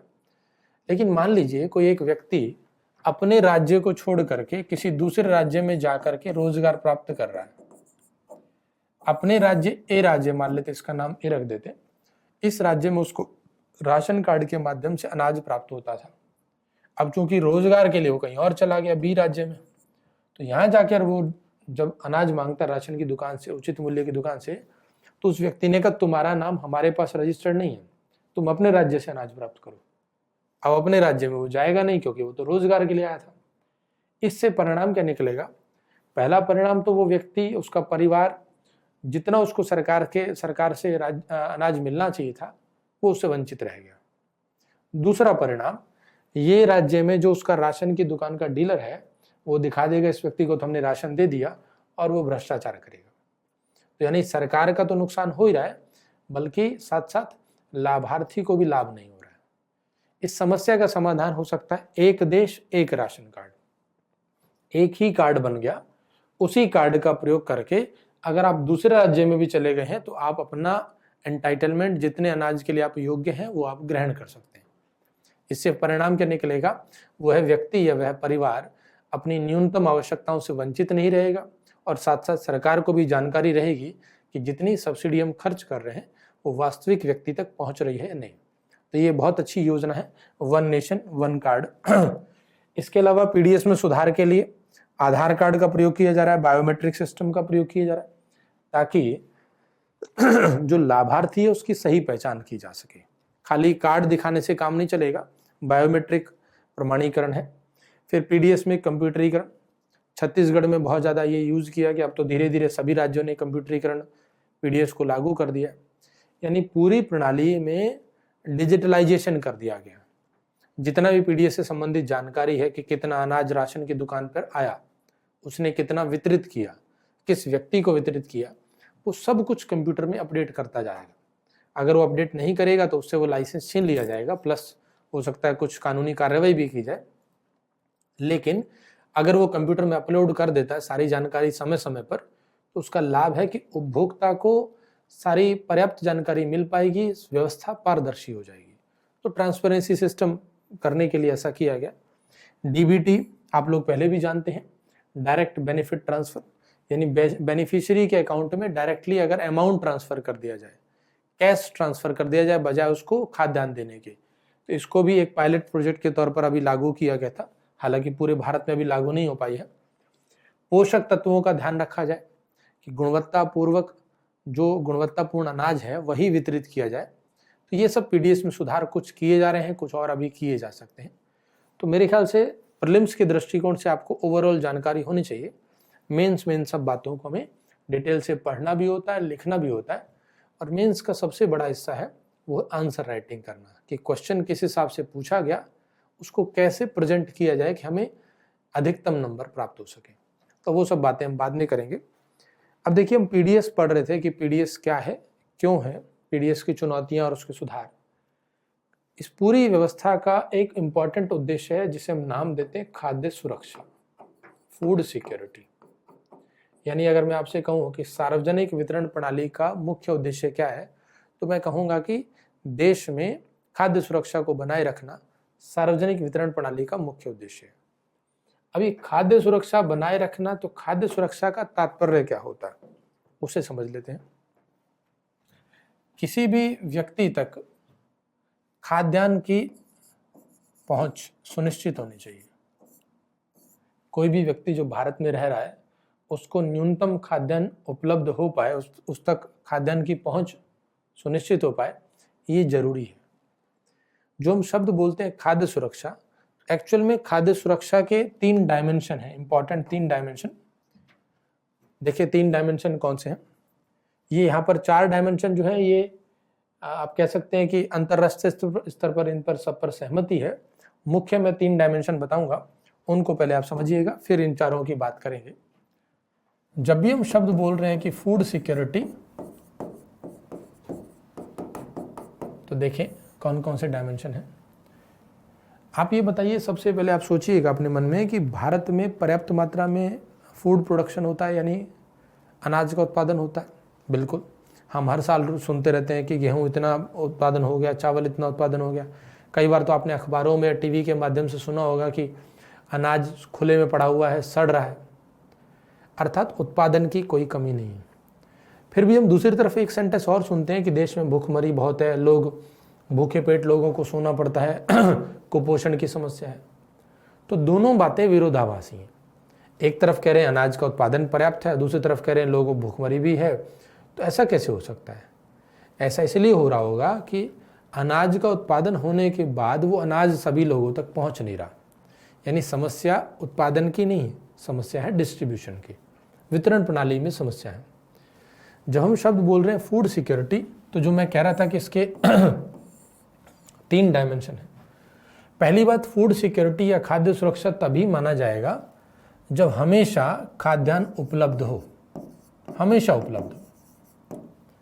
देश में 24 घंटे पर्याप्त मात्रा में खाद्यान्न उपलब्ध होना चाहिए, तभी हम कह पाएंगे कि देश में फूड सिक्योरिटी है। अब पूरे देश में 24 घंटे उपलब्ध होना चाहिए, इसीलिए तो एफसीआई अपने पास स्टॉक करके रखता है। बफर स्टॉक इसीलिए किया जाता है कि हमेशा देश में पर्याप्त मात्रा में खाद्यान्न उपलब्ध रहे। तो पहली बात तो फूड सिक्योरिटी का एक इंपॉर्टेंट आयाम है उपलब्धता। दूसरी बात, खाद्यान्न उपलब्ध तो है, खाद्यान्न उपलब्ध है, लेकिन वो नागरिकों तक पहुंच नहीं रहा है। अगर पहुंच ही नहीं रहा होगा तो फिर क्या फायदा हुआ उसका? फिर हम कह सकते हैं फूड सिक्योरिटी नहीं है। इसीलिए दूसरा हिस्सा बन जाता है यहां पर पहुंच। नागरिकों के लिए देश में पर्याप्त मात्रा में खाद्यान्न उपलब्ध होना चाहिए, वो नागरिकों तक पहुंचना भी चाहिए। अब नागरिकों तक पहुंचेगा कैसे? तो इसके लिए हमारे पास पीडीएस है, सही है, कि राशन की दुकान के माध्यम से या उचित मूल्य की दुकान के माध्यम से वो नागरिकों तक पहुंचेगा। और तीसरी बात, नागरिकों तक पहुंच तो गया, मान लीजिए राशन की दुकान का व्यक्ति लेकर के बैठा है कि भाई आप मेरे से आकर के गेहूं चावल ले लो, लेकिन उसकी भी तो एक न्यूनतम कीमत ली जाती है, 1 रुपये हो या 2 रुपये, कुछ तो अमाउंट लिया जाता है। अब सपोज करिए कि कोई व्यक्ति जिसके पास 1-2 रुपये भी नहीं है खर्च करने के लिए, वो पूरी तरह से आप कह सकते हैं कि निराश्रित व्यक्ति है, उसके पास आय का कोई जरिया नहीं है, तो वो कैसे खरीदेगा? और अगर वो नहीं खरीदेगा तो हम कहेंगे फूड सिक्योरिटी उसके पास नहीं है। अर्थात तीसरा हिस्सा है इसका सामर्थ्य। अब तीनों को मिक्स करके समझिएगा। फूड सिक्योरिटी तभी कहा जाएगा जब देश में खाद्यान्न हमेशा उपलब्ध हो। अगर उपलब्ध नहीं होगा तो सिक्योरिटी नहीं। उपलब्ध होने के बाद वो प्रत्येक नागरिक तक पहुंच पाए, इसके लिए पर्याप्त और उचित ढंग से व्यवस्था होनी चाहिए, जिसे हम सार्वजनिक वितरण प्रणाली कहते हैं। और तीसरा हिस्सा, देश का प्रत्येक नागरिक सक्षम होना चाहिए, इतना समर्थ होना चाहिए कि वो अपनी आवश्यकता के लिए खाद्यान्न खरीद सके, चाहे फिर वो 1 रुपये 2 रुपये किलो ही क्यों ना हो। अगर हम तीनों स्थितियों को, तीनों आयामों को पूरा कर लेते हैं तो हम कह पाएंगे कि देश में खाद्य सुरक्षा विद्यमान है, अन्यथा नहीं। तो खाद्य सुरक्षा की कंडीशन को पूरा करने के लिए एफसीआई अपने पास स्टॉक करता है। यदि हम पीडीएस को सुधार दें, पीडीएस में जो जो कमियां हैं उनको सुधार दें, तो खाद्यान्न प्रत्येक नागरिक तक पहुंच भी पाएगा। और तीसरी बात, यदि हम लोगों की आय में वृद्धि करें, जीडीपी में ग्रोथ हो, लोगों की आय बढ़ने लगे, रोजगार के साधन उपलब्ध कराएं, तो लोग इतने सामर्थ्य उनमें आ पाएगा कि वो अपनी आवश्यकता के लिए खाद्यान्न को खरीद पाएंगे।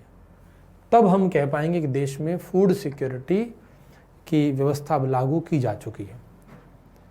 तो आप समझ पा रहे होंगे फूड सिक्योरिटी यानी खाद्य सुरक्षा एक बड़ा शब्द है, एक वृहद शब्द है जिसके सभी आयामों पर हमें समझना होगा। अब जो मैं आपको एक स्लाइड दिखा रहा था कि ये 4 इसके आयाम जो माने गए, अंतर्राष्ट्रीय स्तर पर भी इन पर सहमति है। पहला उपलब्धता, किसकी उपलब्धता? अनाज की, खाद्यान्न की। दूसरा सभी तक उसकी पहुंच यानी वितरण प्रणाली। तीसरा उसकी उपयोगिता, ऐसा ना हो कि आप गेहूं डिस्ट्रीब्यूट कर रहे हैं लेकिन उस पर्टिकुलर राज्य, उस क्षेत्र के लोग गेहूं खाते ही नहीं। मेरी बात समझ रहे हैं ना? अगर हम देखें तो साउथ में गेहूं का सेवन कम, चावल ज़्यादा खाए जाते हैं। अगर उनको आप चावल देंगे तो सच में मानेंगे हाँ हमारे लिए फूड मिल रहा है। वो गेहूं खाने में ज़्यादा इंटरेस्टेड नहीं है, या आप कह सकते हैं वहाँ का क्लाइमेट सिचुएशन ऐसी है कि उनको खाना पसंद नहीं, जो भी कहिए। तो जो भी खाद्यान्न वितरित किया जाए वह उपयोगी होना चाहिए, उसकी यूटिलिटी होनी चाहिए। और चौथी बात स्थिरता, यानी लगातार वितरण किया जाए। ऐसा ना हो कि 1 महीने वितरित किया उसके बाद वितरण बंद हो गया, तो फिर तो वो खाद्य सुरक्षा नहीं रही। तो खाद्य सुरक्षा के लिए अगर एक ब्रॉड टर्म में देखा जाए तो ये चारों डायमेंशन यहाँ पर माने गए। अब खाद्य सुरक्षा को पूरा करने के लिए क्या क्या किया जाना चाहिए उस पर हम बात करेंगे। खाद्य सुरक्षा का महत्व देख लेते हैं एक बार। देखिए, खाद्य सुरक्षा का महत्व इसलिए भी है क्योंकि भारत में जनसंख्या वृद्धि ज़्यादा हो रही। जनसंख्या वृद्धि जितनी ज़्यादा होगी उतना खाद्य सुरक्षा की कंडीशन को पूरा करना एक चैलेंज भी हो जाएगा और ज़रूरी भी हो जाएगा। ज़रूरी इसलिए, नहीं तो कुछ लोग भूखे सोएंगे, और चैलेंज इसलिए कि जनसंख्या ज़्यादा है, फूड की अवेलेबिलिटी कम है। तो खाद्य सुरक्षा इम्पॉर्टेंट है यहाँ पर। खाद्य सुरक्षा का महत्व है क्योंकि हमें कुपोषण की समस्या को दूर करना है। खाद्य सुरक्षा इसलिए ज़रूरी है क्योंकि नागरिकों की धीरे धीरे आवश्यकताएं बढ़ रही, उनकी खान पान की प्रवृत्ति चेंज होती जा रही है।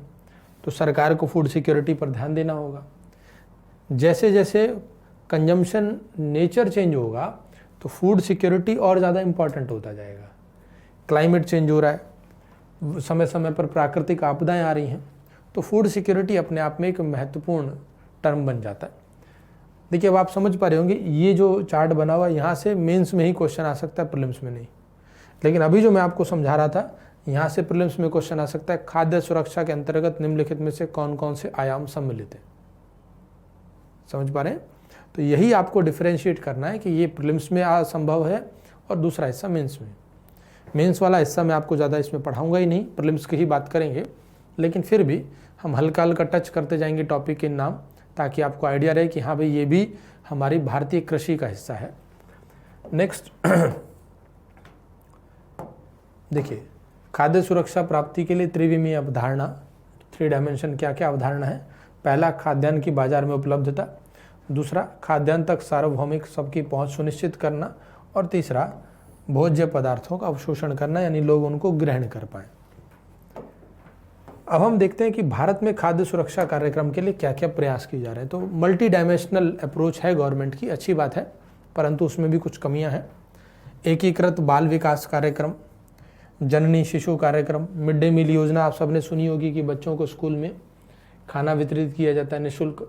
तो उसका पर्पज़, एक पर्पज़ तो उनको कुपोषण की समस्या से बचाना, भूखमरी से। दूसरा पर्पज़ वो बाल श्रम में संलग्न ना हो, बाल श्रम की बजाय वो आकर के विद्यालय में पढ़ें, इनको स्कूल में शिक्षा भी प्राप्त हो और साथ साथ खाना भी मिले। नेक्स्ट, TPDS लक्षित सार्वजनिक वितरण प्रणाली। अंत्योदय अन्न योजना, जो कि गरीबों में भी अत्यंत गरीब लोगों को अनाज वितरित किया जाता है। नेशनल फूड सिक्योरिटी एक्ट और राष्ट्रीय पोषण मिशन। तो प्रीलिम्स एग्जाम में इनमें से किसी भी योजना के बारे में क्वेश्चन आ सकता है। जो योजनाएं होती हैं सरकार के, जो कार्यक्रम होते हैं, वहाँ से प्रीलिम्स में क्वेश्चन आते हैं। ध्यान रखेंगे आप इस बात को, मैंने पहले भी कभी क्लास में कहा होगा। तो ये जितने कार्यक्रम हैं इनमें से किसी भी कार्यक्रम की विशेषताएं या उसके डायमेंशन प्रीलिम्स में स्टेटमेंट के रूप में पूछे जा सकते हैं। आपको नोट्स में दिए गए हैं, उसको PDF को एक बार पढ़ लीजिएगा। आपसे पूछ सकता है कि मिड डे मील के अंतर्गत निम्नलिखित, मिड डे मील से संबंधित निम्नलिखित में से कौन कौन से कथन सत्य हैं। तो 2-3 कथन दे देंगे। ऐसे हो सकता है पीडीएस से संबंधित कथन दे दे या फिर नेशनल फूड सिक्योरिटी एक्ट। तो आपको योजनाएं सरकार की पढ़नी होती हैं, इसमें कोई दो राय नहीं है। और जो करंट में स्कीम चल रही हैं वो तो पढ़नी होती हैं। कुछ इस तरह की स्कीम भी होती हैं जो शुरू आज से कुछ समय पहले की गई थी, लेकिन आज भी उनकी प्रासंगिकता है और धीरे धीरे से प्रासंगिकता बढ़ती जा रही है। तो सरकार के जितने कार्यक्रम हैं, खासकर ऐसे कार्यक्रम जो हमारे सिलेबस से भी डायरेक्टली लिंक हो रहे हैं, उनको जरूर पढ़ के जाएं। किसानों से संबंधित या कृषि क्षेत्र से संबंधित ये कार्यक्रम एग्जाम में आते रहते हैं, और आप देखेंगे प्रीवियस ईयर के क्वेश्चन में तो ऐसे कार्यक्रम पर क्वेश्चन आ चुके हैं। इंटरनेशनल लेवल पर द इकोनॉमिस्ट इंटेलिजेंस यूनिट द्वारा एक सूचकांक प्रकाशित किया जाता है जिसका नाम है वैश्विक खाद्य सुरक्षा सूचकांक, यानी ग्लोबल फूड सिक्योरिटी इंडेक्स। इसके माध्यम से ये बताने का प्रयास किया जाता है कि किस देश में फूड सिक्योरिटी की स्थिति कितनी है। अब यहाँ से भी प्रीलिम्स में क्वेश्चन आ सकता है।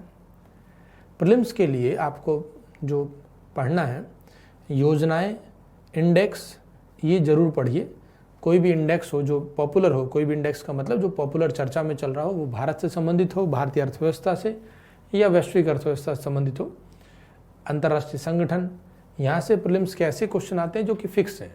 जैसे इंडेक्स कौन प्रकाशित करता है ये बदलेगा नहीं, इंडेक्स के 4-5 डायमेंशन जो भी होंगे वो वही रहेंगे। तो ये फिक्स मटेरियल हो गया, इसमें चेंजेस नहीं होंगे, ये अपडेट नहीं होगा। अपडेट होगी बस रैंकिंग। ऐसी चीज़ों को आप ज़रूर पढ़ के रखें। बीच बीच में हमने और भी इंडेक्स देखे हैं और आपको नोट्स में मिले हैं, तो उनको देख लें। तो इस सूचकांक की गणना के लिए 4 डायमेंशन हैं। कौन कौन से? पहला, अनाज की उपलब्धता। दूसरा, खाद्यान्न खरीदने का सामर्थ्य। तीसरा, उस खाद्यान्न में कितनी गुणवत्ता है और खाद्यान्न कितने समय तक मिलेगा। और चौथा, प्राकृतिक संसाधन और लचीलापन, यानी उस देश में अगर जैसे जल की उपलब्धता कम हो तो खाद्य सुरक्षा अपने आप समाप्त हो जाएगा। समझ रहे? क्योंकि जल के बिना तो कृषि कार्य कैसे होंगे। तो जल की कितनी उपलब्धता है और कितनी उसमें फ्लेक्सिबिलिटी है कि हमारे पास कुछ और अल्टरनेट ऑप्शन है या नहीं, इनके आधार पर डिसाइड किया जाता है वैश्विक खाद्य सुरक्षा सूचकांक में किस देश की कितनी रैंकिंग है। मैं रैंकिंग वगैरह यहाँ पर करंट रैंकिंग कितनी वो नहीं बताऊँगा, क्योंकि मेरा मानना है कि आप जब भी एग्ज़ाम देंगे रैंकिंग आपको ढूंढनी तभी होगी, अपडेट करनी होगी। कौन प्रकाशित करता है और किस आधार पर करता है वो हमने कॉन्सेप्चुअल चर्चा करनी थी। तो अब आप देख रहे होंगे अगर हमें फूड सिक्योरिटी की डेफिनेशन आती है तो लगभग वही डायमेंशन इसमें आ रहे हैं, उपलब्धता, सामर्थ्य। तो फूड सिक्योरिटी की डेफिनेशन को समझना इंपॉर्टेंट था। इसके अलावा एक और सूचकांक जो राज्य स्तर पर यानी भारत के स्तर पर प्रकाशित किया जा रहा है, राज्य खाद्य सुरक्षा सूचकांक। इस सूचकांक को FSSAI यानी food security and safety authority of India ये प्रकाशित करता है, और 5 इसके मापदंड है जिन आधारों पर ये प्रकाशित की जा रही है। कौन कौन से देखते हैं? मानव संसाधन एवं संस्थागत डाटा, कितना मानव संसाधन उपलब्ध है। और इंस्टीट्यूशनलाइज डाटा का मतलब कितने लोग भूमि कृषि कार्य पर कार्य कर रहे हैं। अनुपालन यानी कितना उसका अनुपालन किया जा रहा है। कुछ लोग होते हैं नियमों का पालन कर रहे हैं, नहीं कर रहे हैं। कुछ राज्यों में राज्य जो खाद्य सुरक्षा अधिनियम है उसको लागू किया गया, नहीं किया गया, उसके आधार पर अनुपालन। खाद्यान्न का परीक्षण यानी गुणवत्ता से संबंधित बात आ रही है। प्रशिक्षण एवं क्षमता निर्माण और उपभोक्ता सशक्तिकरण। 5 डायमेंशन के आधार पर राज्य खाद्य सुरक्षा सूचकांक प्रकाशित किया जाता है। तो आप ध्यान देंगे सूचकांक 2 हमने पढ़े, एक वैश्विक स्तर का, एक भारत पर यानी नेशनल लेवल का। दोनों से संबंधित आपको डायमेंशन ध्यान रखने। अब इन डायमेंशन की बहुत ज़्यादा डिटेल में नहीं जाना है आपको। क्यों नहीं जाना? क्योंकि आप सोचिए हमेशा कि प्रीलिम्स का अगर पेपर आएगा तो ज़्यादा से ज़्यादा यही पूछेगा कि 5 डायमेंशन कौन से, इसके अंदर क्या होता है ये प्रीलिम्स में नहीं पूछा जाएगा। क्लियर है? और हमारा जो पीटी कोर्स प्रारंभ करने का उद्देश्य ये है कि आप लोग पहले प्रीलिम्स ज़रूर क्वालिफाई कर लें। तो क्या नहीं पढ़ना है और क्या पढ़ना, इसमें अंतर ज़रूर पता हो आप लोगों को। बाद में वो सब भी पढ़ना है, बाद में कब? जब आपको मेंस एग्ज़ाम देना होगा। लेकिन प्रीलिम्स के लिए आपको फोकस करके रखना है कि प्रीलिम्स में किस तरीके के क्वेश्चन आ सकते हैं। क्लियर है? तो अभी तक हमने पीडीएस और खाद्य सुरक्षा व्यवस्था को समझ लिया है। अब हम देख लेते हैं एक बार कृषि विपणन को। देखिए, कृषि विपणन को पहले ये समझ लेते हैं कि कृषि विपणन है क्या चीज़। इंग्लिश वर्ड है इसके लिए एग्रीकल्चर मार्केटिंग, और फिर हम उससे संबंधित बाकी बातें करेंगे। जब भी हम शब्द बोलते हैं कृषि विपणन, यानी कृषि कार्यों में जो कुछ उत्पादन हो रहा है, कृषि उत्पाद, उनको बेचना। सामान्य अर्थों में ये समझ में आता है कि मार्केटिंग मतलब बेचना हो गया, लेकिन खाली बेचना ये नहीं, पूरा शब्द नहीं है, ये शाब्दिक अर्थ से समझ में आया, पूरा मीनिंग समझते हैं। किसान सबसे पहले फसल की कटाई करता है, खेतों में उसने फसल की कटाई करी। मान लेते हैं कि जो उसने फसल की कटाई करी वो 2-3 प्रकार की फसल हो सकती है, गेहूं की ही 2-3 क्वालिटी हो सकती है। तो उन फसल का वो वर्गीकरण करेगा, डिवाइड करेगा कि कौन सी क्वालिटी की फसल किस जगह पर रखी जाए। वर्गीकरण करने के बाद हो सकता है किसान उसे कुछ समय तक अपने पास भंडार करके रखे, बेचेगा नहीं तुरंत, ऐसा संभव है, भंडारण करे।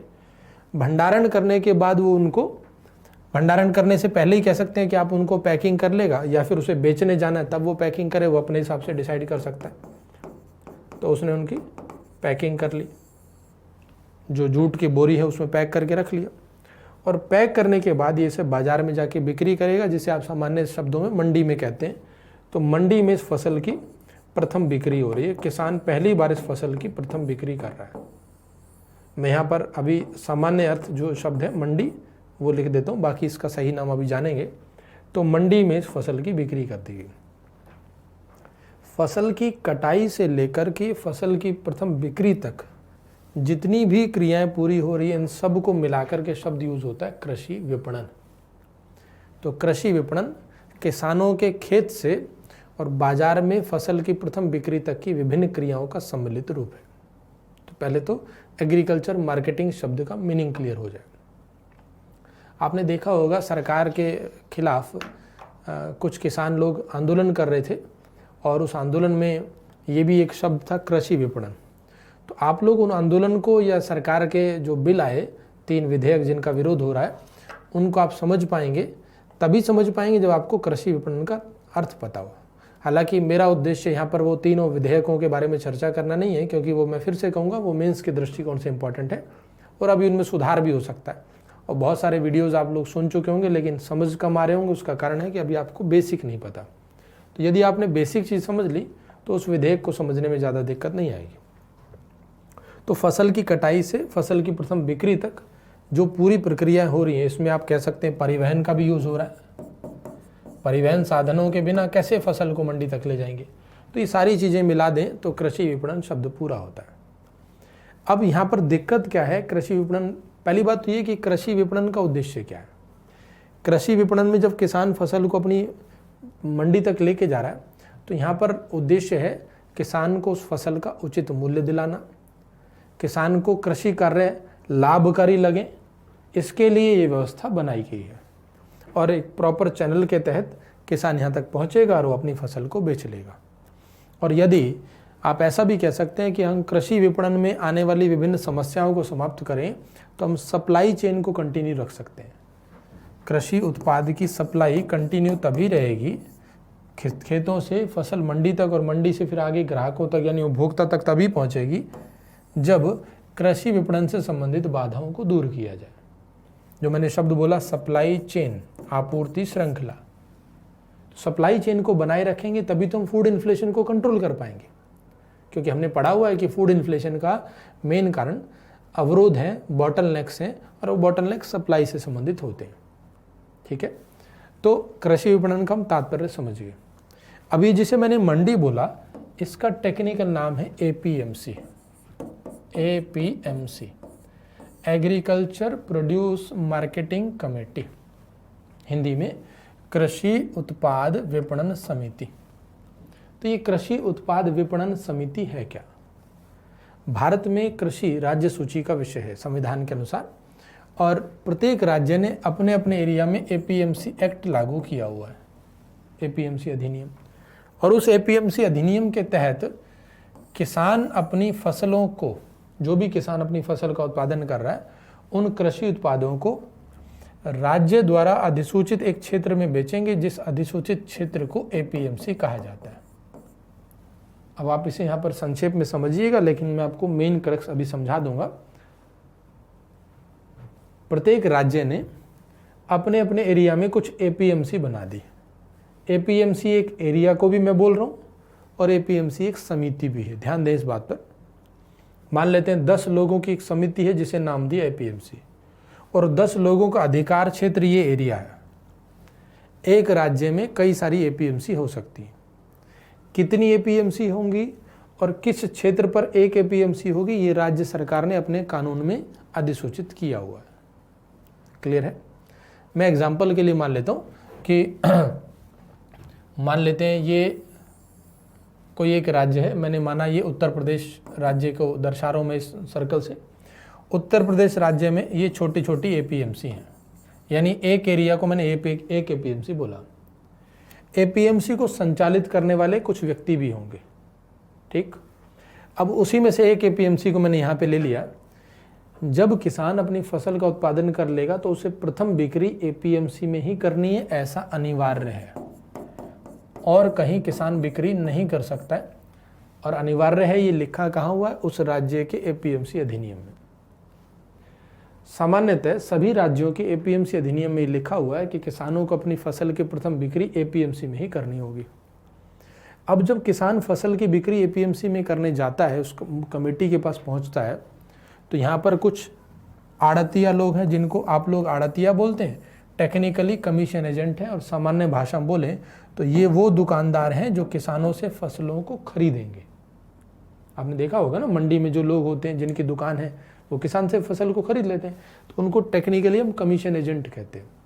आम भाषा में आड़तिया और बाकी क्षेत्रीय भाषा में अलग अलग शब्द हो सकते हैं। तो किसानों से ये लोग फसल को खरीदेंगे। लेकिन जब किसान फसल को लेकर के इस क्षेत्र में एंट्री करेगा, इस मंडी में, अब जो मंडी शब्द है वो आम भाषा में मंडी शब्द जो बोला जाता है वो एपीएमसी के लिए यूज हो रहा है। अगर आपने देखा हो बोर्ड लगा होता है कृषि उपज मंडी, ऐसा शब्द लिखा होता है। तो किसान जब फसल को इस मंडी में लेके पहुंचेगा उसको विभिन्न प्रकार के शुल्क अदा करने पड़ते हैं, बाजार शुल्क, एंट्री फी वगैरह वगैरह। फिर जब किसान फसल को बेच रहा है तो फसल को एक साथ इकट्ठा कर दिया जाता है, उसकी क्वालिटी वहाँ पर वो मंडी वाले लोग देख लेते हैं जिनको हम कमीशन एजेंट कह रहे हैं। तो वहाँ पर आपने देखा होगा कुछ मजदूर भी कार्य कर रहे होते हैं जो फसल को इकट्ठा करना, पैक करना, ट्रैक्टर से लोडिंग अनलोडिंग करना, उन मजदूरों को शुल्क देना, वो भी किसान से ही लिया जाता है। तो किसान से विभिन्न प्रकार के एक तो शुल्क लिए जा रहे हैं, प्लस अनिवार्य है कि उसको एपीएमसी में ही बेचना। अगर वो किसान डायरेक्टली अनाज उपभोक्ता को बेचना चाहे तो ऐसा नहीं कर सकता, प्रतिबंधित है। ये बात एपीएमसी अधिनियम में लिखी हुई है। तो सरल शब्दों में हम ऐसे कह सकते हैं कि किसान को अपनी फसल कहाँ बेचनी है ये किसान डिसाइड नहीं कर रहा है, ये राज्य सरकारों ने बाध्य किया हुआ है कि आप कहाँ बेच सकते हो। अब चूंकि इन लोगों को पता है कि किसान बेचने हमारे पास ही आएगा, तो ये अपने मनमानी तरीके से कार्य करते हैं। इन लोगों का एक ग्रुप हो जाता है जिसे हम टेक्निकली वर्ड बोले तो ऑलिगोपोली कहते हैं, जो आप माइक्रो इकोनॉमिक्स में पढ़ोगे। ऑलिगोपोली एक कार्टेल वर्ड होता है, कार्टेल बना हुआ है यानी एक ग्रुप बना हुआ है। ये आपस में एक समूह बना लेते हैं और किसान का उससे शोषण होने लगता है, किसान को फसल का उचित मूल्य नहीं मिल पाता है। तो मैं भाषा बदल के ऐसा कह सकता हूं कि एपीएमसी अधिनियम किसानों को अपनी फसल अपनी मर्जी से अपने मूल्य पर बेचने से रोकता है, बाधा उत्पन्न करता है। और अगर ऐसा होगा तो सप्लाई चेन बाधित हो जाएगी, ऐसा होगा तो कृषि अलाभकारी होती जाएगी। और यही समस्या चल रही थी। इन्हीं समस्याओं को सुधारने के लिए, समस्याओं को कम करने के लिए केंद्र सरकार ने कुछ कानून बनाए हैं, जिनमें से हो सकता है कुछ पक्षों पर किसान सहमत ना हो। ठीक है, अब आप वो विधेयक या वो कानून जिनका विरोध हो रहा है, वो चल रही हैं बातें, उनको आप थोड़ा सा और बेहतर समझ पाएंगे। एमएसपी आप पहले जान चुके हैं, एपीएमसी के बारे में आप जान रहे हैं। अब देखिए कुछ राज्यों ने अपने लेवल पर सुधार भी किया था कि एपीएमसी अधिनियम में से फल और सब्जी शब्द को हटा दिया। अगर फल और सब्जी शब्द को हटा दें कि सब्जियां और फलों को यहाँ बेचना कंपलसरी नहीं है, तो किसान कहीं भी बेच पाएगा, उपभोक्ता को भी, बड़ी बड़ी कंपनियों को भी। तो उससे लाभ क्या है कि किसानों को बाजार से प्रतिस्पर्धी मूल्य प्राप्त होगा। किसान को लगा कि मंडी में जो चीज़ 10 रुपये किलो ले रहे हैं ये मंडी वाले लोग, उसी चीज़ को बड़ी कंपनी 12 रुपये किलो ले रही है, तो किसान वहाँ बेच पाएगा। लेकिन जब तक एपीएमसी अधिनियम में चेंज नहीं किए जाएंगे तब तक किसान अगर ऐसा करता है तो वो प्रतिबंधित है, गैर कानूनी। तो कुछ राज्यों ने अपने अपने स्तर पर सुधार भी किए कि फल और सब्जी को एपीएमसी अधिनियम से हटा दिया, क्योंकि आप देखते हैं बाजार में जो फूड इन्फ्लेशन है उसमें डेली बेसिस पर देखा जाए तो फल और सब्जी की मुद्रास्फीति का रोल ज़्यादा होता है। तो उस समस्या से निपटने के लिए ऐसा किया गया। लेकिन अभी भी समस्या ये कि किसान एपीएमसी में बेच रहा है। और एक बात देखें, अगर किसान ने इस एपीएमसी में बेचने गया और वहाँ ना जाकर के उसको लगा कि कहीं दूसरी जगह चले जाते हैं, तो दूसरी जगह के लोगों को पता होता है कि ये किसान उस क्षेत्र से आया है, दूसरे क्षेत्र का है, तो वो उसके साथ और खराब ट्रीटमेंट होता है। तो सरल शब्दों में यही कि किसान को उसकी फसल का उचित मूल्य मिल ही नहीं पाता। इन समस्याओं को निपटाना ही वर्तमान में जो कानून आए हैं उनका यही उद्देश्य है कि बाजार उन्मुख कृषि क्षेत्र हो, बाजार उन्मुख प्रतिस्पर्धा हो, किसानों को भी अपनी मूल्य कृषि उत्पादों का मूल्य निर्धारित करने का हक मिले और किसान केवल एक ही जगह पर बेचने के लिए बाध्य ना हो, वो पूरे भारत में कहीं भी बेच सके। इन सब के लिए आपने एक शब्द सुना हो तो ई नाम लागू किया गया, इलेक्ट्रॉनिक नेशनल एग्रीकल्चर मार्केट, राष्ट्रीय कृषि बाजार। यानी किसी एक राज्य का किसान अपने ही क्षेत्र में अपने ही एपीएमसी में अनाज ना बेचे, पूरे भारत में कहीं भी बेच सके। अब आप कहेंगे सर पूरे भारत में कहीं बेचेगा तो खर्चा भी तो आएगा ले जाने का फसल को, इसीलिए इलेक्ट्रॉनिक सिस्टम यूज किया जा रहा है। ई नाम एक ऐसी प्रणाली है जो सिंगल विंडो सिस्टम है, किसानों को एक ही इलेक्ट्रॉनिक माध्यम के द्वारा एक ही स्थान पर बैठे बैठे पूरे भारत की मंडियों के भाव के अनुसार अपनी फसल बेचने के लिए एक व्यवस्था उपलब्ध कराता है। जितनी भी एपीएमसी अभी कार्यरत हैं, ये सभी एपीएमसी को परस्पर जोड़ देता है। विभिन्न मंडियों को आपस में इलेक्ट्रॉनिक माध्यम से जोड़ दिया गया और किसान किसी एक एपीएमसी में गया, वहां जाकर के वो अन्य एपीएमसी की जो भाव चल रहे होंगे फसलों के, उसके अनुसार भी अपनी फसल बेच सकता है। ई नाम कोई समानांतर व्यवस्था नहीं है, बल्कि वर्तमान में जो भौतिक रूप से मंडियां चल रही हैं उनको जोड़ने की एक व्यवस्था है, ताकि किसानों को बाजार की प्रतिस्पर्धा का लाभ प्राप्त हो सके। बात समझ पाए? ये बहुत इंपॉर्टेंट है। ई नाम पर प्री में क्वेश्चन भी आ चुका प्रीलिम्स एग्जाम में। तो कैसे काम करता है ये ई नाम, इसको भी हम थोड़ा समझ लेते हैं। मैं आपको एक स्लाइड के माध्यम से समझाता हूँ। देखिए कैसे होगा। सबसे पहले किसान ने गेट से एंट्री कर ली, उसका ट्रक या ट्रैक्टर जो भी है वो फसल को लेकर एंट्री किया। वहां पर उस फसल की सैंपलिंग यानी सैंपल चेक हो जाएगी कि कैसी क्वालिटी इस फसल की। उस मंडी में एपीएमसी में आया, एपीएमसी में चेक हो गया। अब चेक होने के बाद उस फसल की बोली लगेगी ऑनलाइन। मान लेते हैं वो फसल कोई भी क्वालिटी होगी, फसल का जो सैंपल चेक हुआ, जब चेक हो गया तो उसको ऑनलाइन सिस्टम में डाल दिया गया, ई नाम में सिस्टम में डाल दिया, भाई एक किसान आया है, उसकी फसल इस प्रकार की है। तो ऑनलाइन विभिन्न मंडियों में बैठे, विभिन्न एपीएमसी में बैठे पूरे देश में, वो मंडी में बैठे हुए लोग उसकी बोली लगाएंगे। कोई कह रहा है हम 10 रुपए किलो खरीद लेंगे, दूसरा कह रहा है हम 10 रुपए 50 पैसे किलो खरीद लेंगे। अब आप समझ पा रहे, अब तक क्या होता था, किसान के पास ये ऑप्शन नहीं होता था। 4-5 मंडी वाले व्यापारी होते थे, वही बोली लगाते थे और उनका आपस में ग्रुप होता था कि हम इससे ज्यादा में खरीदना ही नहीं। अब यहाँ पर बोली लगेगी, पूरे भारत से बोली लग रही है, तो किसान को हम पूरी संभावना बनती है कि उस फसल का उचित मूल्य मिल पाएगा, पहले की तुलना में ज्यादा मूल्य मिल पाएगा। मान लेते हैं बोली लगी 11 रुपए 20 पैसे किलो, ठीक है, यानी 1120 रुपए क्विंटल। तो किसान की फसल की मैक्सिमम बोली लग गई, बोली खत्म हुई। अब उस फसल को तोल दिया जाएगा कि टोटल अमाउंट, टोटल वजन कितना फसल का। तोलने के बाद उसका एक चालान बना दिया जाएगा। चालान मतलब एक रसीद काट दी जाएगी कि आपकी फसल इतनी किलो थी, इतनी क्विंटल थी और आपकी फसल को इतने रुपए किलो में खरीदा गया है। ये सब चालान बनने के बाद किसान के अकाउंट में ऑनलाइन पेमेंट आ जाएगा। कौन भुगतान करेगा? जिस व्यापारी ने बोली लगाई है। हो सकता है एपीएमसी पंजाब की हो, बोली आंध्र प्रदेश से लगी हो, वो व्यापारी इसको किसान के अकाउंट में ट्रांसफर कर देगा और उस फसल को उस एपीएमसी, पंजाब की एपीएमसी की सहायता से आंध्र प्रदेश की एपीएमसी तक पहुंचा दिया जाएगा। वो जिम्मेदारी किसान की नहीं है। और ऑनलाइन भुगतान होने के बाद अपना ट्रक लेकर के किसान बाहर चला गया।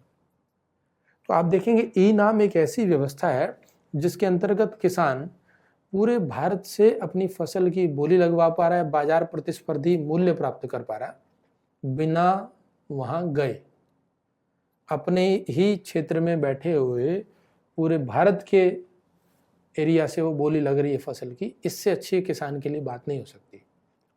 अब आप सोचेंगे सर यहाँ पर विरोध क्यों हो रहा है, तो फिर मैं बात फोकस कर रहा हूँ कि मैं आपको विधेयकों की या कानून नहीं पढ़ा रहा हूँ वो वाले, मैं फिलहाल आपको बेसिक कॉन्सेप्ट पढ़ा रहा हूँ। ये सब समझ जाएंगे तो आप ऑटोमेटिक ये भी जान जाएंगे कि विरोध क्यों हो रहा है, या वास्तव में विरोध किसानों द्वारा हो रहा है या वो राजनीति से प्रेरित है। वो सब बातें आपको बाद में समझनी होंगी और वो मेंस की दृष्टि से काम की है। लेकिन ई नाम क्या है और कैसे काम करेगा, ऑनलाइन मंडियों को आपस में जोड़ दिया गया। अब ये ई नाम कारगर पूरी तरह से अभी भारत में हो नहीं पाया, क्योंकि केंद्र सरकार का कहना है कि पहले पूरे भारत के जितने राज्य हैं सभी राज्यों में व्यापारियों के लिए एकल लाइसेंस व्यवस्था हो। एकल लाइसेंस। अभी तक क्या होता है कि मान लेते हैं कि कोई व्यापारी इस एपीएमसी में कार्य कर रहा है, व्यापारी, मैं इन व्यापारियों की बात कर रहा हूँ, वो इस एपीएमसी में, तो उसने इस एपीएमसी से लाइसेंस लिया हुआ होगा। वही व्यापारी सोचे कि मैं यहाँ भी अपनी एक दुकान बना लूँ, तो वहाँ उसको अलग लाइसेंस लेना पड़ता है। तो केंद्र सरकार का कहना है कि ई नाम व्यवस्था को लागू करने से पहले पूरे राज्य में एकल लाइसेंस व्यवस्था हो। पहले राज्य में एकल लाइसेंस करोगे तभी तो पूरे भारत में एकल व्यवस्था लागू हो पाएगी। दूसरा, एकल शुल्क होना चाहिए। अभी एपीएमसी में विभिन्न प्रकार के शुल्क हैं, एक सिंगल टैक्स होना चाहिए, सिंगल शुल्क होना चाहिए जो किसान से आप लेना चाह रहे हैं, और वो बहुत अधिक नहीं हो जाना चाहिए, उसकी भी परसेंटेज वगैरह सब निर्धारित करने की बात की गई है। तो केंद्र सरकार ने कुछ शर्तें रखी हैं जिस आधार पर ई नाम को लागू किया जाए। हालांकि ई नाम को लागू करने के लिए जो इंफ्रास्ट्रक्चर चाहिए, आप समझ रहे होंगे, अभी पे इस एपीएमसी में ई नाम को लागू करना है तो यहाँ पर कंप्यूटराइज सिस्टम होना चाहिए, तोलने का, बोली लगाने का जो भी उपकरण चाहिए वो सब चाहिए। उसके लिए केंद्र सरकार 20 लाख रुपए प्रति मंडी उपलब्ध करवा रही, ताकि राज्यों पर उसका बोझ ना आए। ई नाम बहुत अच्छी व्यवस्था मैं मान रहा हूं, किसानों के दृष्टिकोण से उनको अपनी फसल का उचित मूल्य मिल पाएगा। तो ये हम बात कर रहे थे कृषि विपणन की।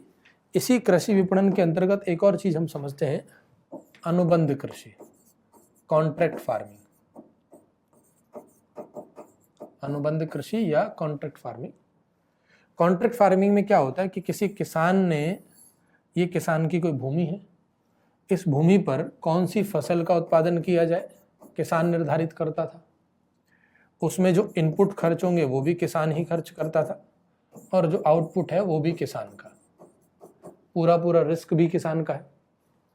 लेकिन सामान्यतः जो बड़े किसान होते हैं वो तो ऐसा कर लेते हैं, लेकिन जो छोटे किसान है वो ज़्यादा इनपुट भी नहीं लगा पाते और रिस्क भी ज़्यादा नहीं ले पाते। और प्राकृतिक जोखिम तो है ही कि प्राकृतिक आपदा होगी तो फसल खराब हो जाएगी। इस किसानों के जोखिम को कम करने के लिए और कृषि को बाजार उन्मुख बनाने के लिए अनुबंध कृषि का यहाँ पर प्रयोग किया जा सकता है। कोई एक XYZ मैंने माना कि कंपनी है, इस कंपनी को एक खास किस्म की फसल चाहिए, मान लेते हैं खास किस्म के आलू चाहिए, तो उस कंपनी ने इस किसान के साथ कॉन्ट्रैक्ट कर लिया कि आप इस जगह पर आलू का उत्पादन करो, उस उत्पादन के लिए जितने भी इनपुट लगेंगे हम प्रोवाइड करेंगे। कौन प्रोवाइड करेगा? कंपनी। क्या क्या चाहिए होंगे? बीज, खाद, सिंचाई अगर चाहिए वहाँ पर तो पानी की व्यवस्था, उसके अलावा और भी कोई कीटनाशक या इस तरह से कोई उत्पाद चाहिए तो वो सब कंपनी उपलब्ध कराएगी।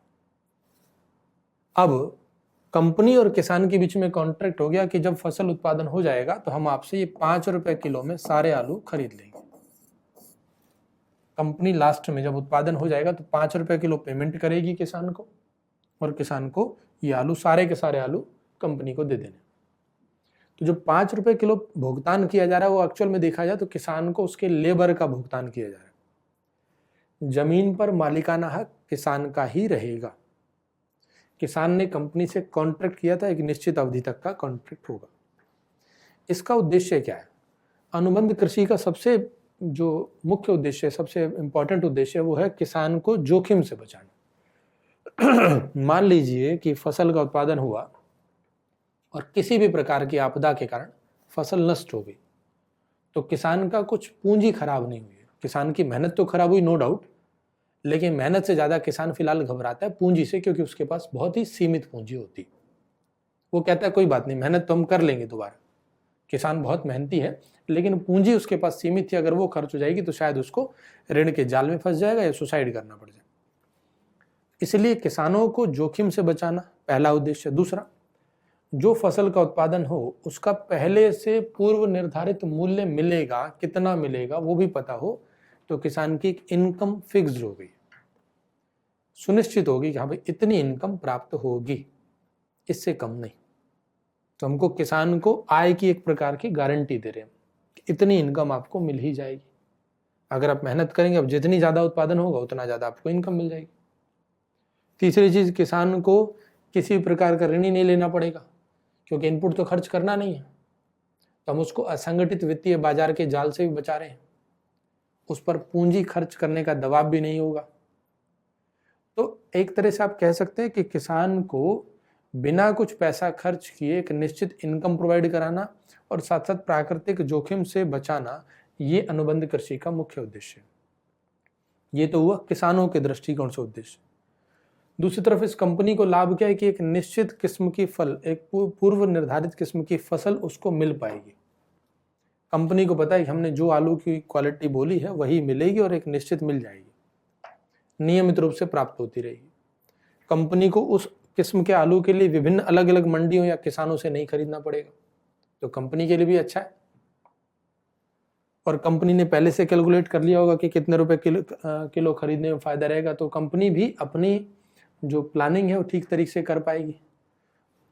और वो कस्टमर को, अगर कंपनी आलू बेचती है तो एक निश्चित किस्म के आलू लगातार कंपनी के पास उपलब्ध होते रहेंगे। तो अनुबंध कृषि को बाजारोन्मुख, प्रतिस्पर्धी और जोखिम से रहित कह सकते हैं, जोखिम रहित बनाने का एक तरीका हो सकता है।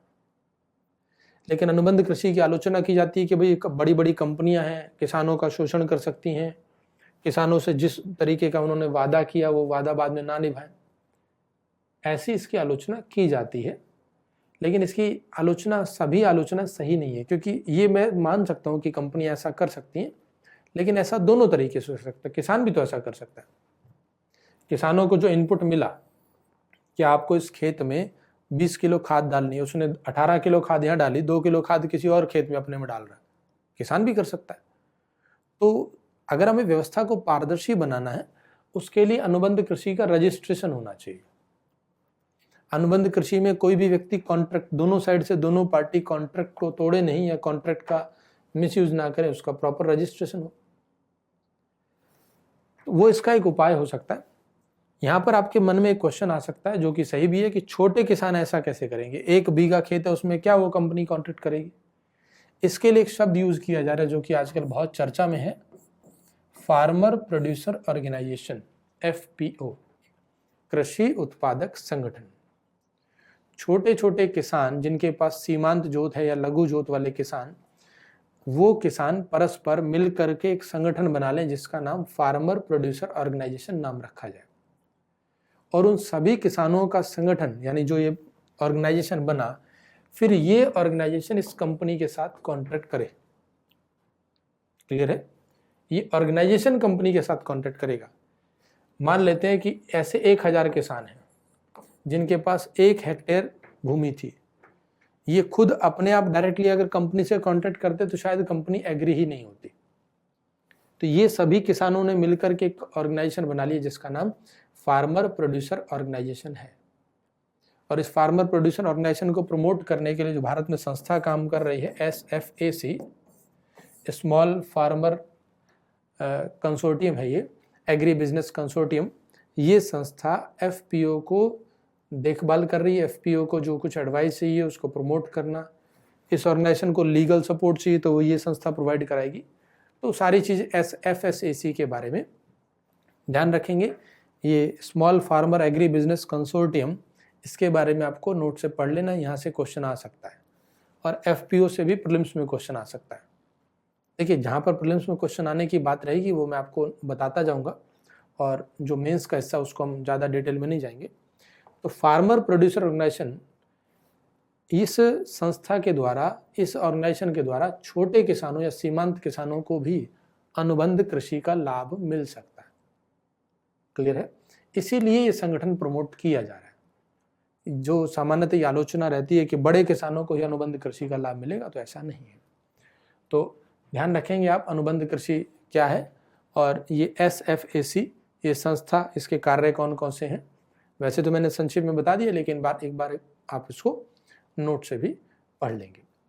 अब हम लोग समझ लेते हैं फूड प्रोसेसिंग इंडस्ट्रीज के बारे में। देखिए, फूड प्रोसेसिंग इंडस्ट्री का मतलब क्या है, पहले वो जान लेते हैं, फिर उसके बाद आगे की चीज़ें पढ़ेंगे। भारत में कृषि क्षेत्र में पर्याप्त उत्पादन होता है, ऐसा मैंने 2-3 बार आपको पहले बताया, यानी कच्चे माल की पर्याप्त उपलब्धता है।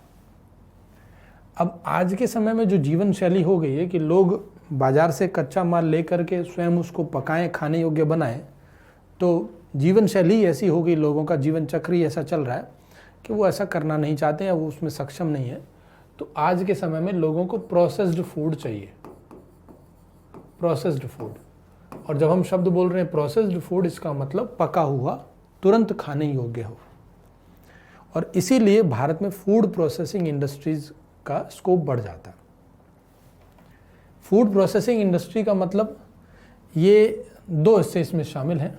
एक, पहले फूड को प्रोसेस करना, जो कच्चा माल है उसको प्रोसेस करना, और दूसरा उसका स्टोरेज करना। फूड प्रोसेसिंग में 2 प्रकार की क्रियाएं होती हैं। प्रोसेस करने का मतलब कच्चे माल को एक मानव उपभोग योग्य बनाना, उसको इस तरीके से कन्वर्ट करना या उसमें कुछ इंग्रेडिएंट्स मिला करके उसे योग्य बनाना कि व्यक्ति उसे तुरंत खा सके। प्रोसेस किया, लेकिन प्रोसेस करने के बाद भी तुरंत वो उपभोक्ता तक पहुंचता नहीं है। हो सकता है उसे उपभोक्ता तक पहुंचने में कई समय लग जाए, कई घंटे, कई दिन लग सकते हैं। और कंपनी बना करके स्टोर भी तो करके रखेगी, क्योंकि उसको तुरंत बनाना और तुरंत पहुंचाना ही तो संभव नहीं होता है। तो उसका स्टोरेज यानी उसके जीवन काल में वृद्धि करना। तो यहाँ पर आप समझ रहे होंगे जीवन काल में वृद्धि का मतलब मैं कोल्ड स्टोरेज की बात कर रहा हूँ। तो फूड को प्रोसेस करना, कच्चे माल को प्रोसेस करना और उसको कोल्ड स्टोरेज में स्टोर करके उसके जीवन काल में वृद्धि करना, ये दोनों मिला दें तो फूड प्रोसेसिंग इंडस्ट्रीज की जो क्रियाएं हैं वो पूरी हो जाती है। भारत में फूड प्रोसेसिंग इंडस्ट्रीज की भूमिका बढ़ती जा रही है। जैसा मैंने कहा कि एक तो कारण है जनसंख्या वृद्धि, दूसरा आज के समय का जीवन शैली, तीसरा शहरीकरण बढ़ रहा है, उसकी वजह से प्रोसेस्ड फूड की डिमांड बढ़ रही है, चौथा लोगों को जो रोज़गार मिल रहा है उस रोज़गार की प्रकृति भी ऐसी होती जा रही है, जैसे लोगों को नाइट शिफ्ट में काम करना है, फिर अगले दिन शाम की शिफ्ट में जाना है, फिर डे शिफ्ट में, मगर जैसे जैसे उनका जो रोज़गार का काम करने का तरीका है वो चेंज हो रहा है, वो स्थिर नहीं है, तो फिर वो खुद से कच्चे माल को बाज़ार से ला करके पूरा प्रोसेस करें और उसको फिर से खाएं, तो संभव नहीं हो रहा। इसलिए आप ऐसा कह सकते हैं कि आज के टाइम में फूड प्रोसेस्ड हो, पहले से रेडी टू ईट फूड हो, उसकी डिमांड बढ़ती जा रही है। उपभोक्ता का जो आय है, आय बढ़ना भी एक उसका कारण हो सकता है। उसका खाद्यान्न जो फूड कल्चर है वो भी एक चेंज होता जा रहा है वेस्टर्न कल्चर की वजह से। तो कई कारण हैं जिनकी वजह से फूड प्रोसेसिंग इंडस्ट्री भारत में इस टाइम उसकी डिमांड बढ़ती जा रही है। अब फूड प्रोसेसिंग इंडस्ट्री की डिमांड तो बढ़ रही है, लेकिन क्या वो इंडस्ट्री भारत की अर्थव्यवस्था में पर्याप्त योगदान दे रही है या उसमें भी और संभावना है, उसको हम एक थोड़ा सा समझते हैं, कुछ आंकड़ों का प्रयोग करते हैं। देखिए, सबसे पहले इनपुट लिया, इनपुट का यूज करके आगे उत्पादन किया, प्रोसेस किया, फिर उसको स्टोर किया हमने, उसके बाद फर्स्ट प्रोसेसिंग, फिर आप कह सकते हैं सेकेंड लेवल की प्रोसेसिंग, और लास्ट में उसको रिटेल में बेच दिया। ये तो हुई पूरी फूड प्रोसेसिंग इंडस्ट्री। और food processing industry supply chain का एक बड़ा इंपॉर्टेंट हिस्सा है। किसानों ने फसल का उत्पादन कर लिया, किसान ने कच्चे माल का उत्पादन किया, ये कच्चा माल या तो FCI के बाद PDS के पास चला जाएगा या फिर आप कह सकते हैं कि फूड प्रोसेसिंग इंडस्ट्री के पास चला गया। ये इसे प्रोसेस करके आगे पहले होलसेल मार्केट को बेच देंगे, होलसेल मार्केट से रिटेल मार्केट के पास आ गया, और रिटेल मार्केट से फिर ये कंज्यूमर के पास पहुंच गया।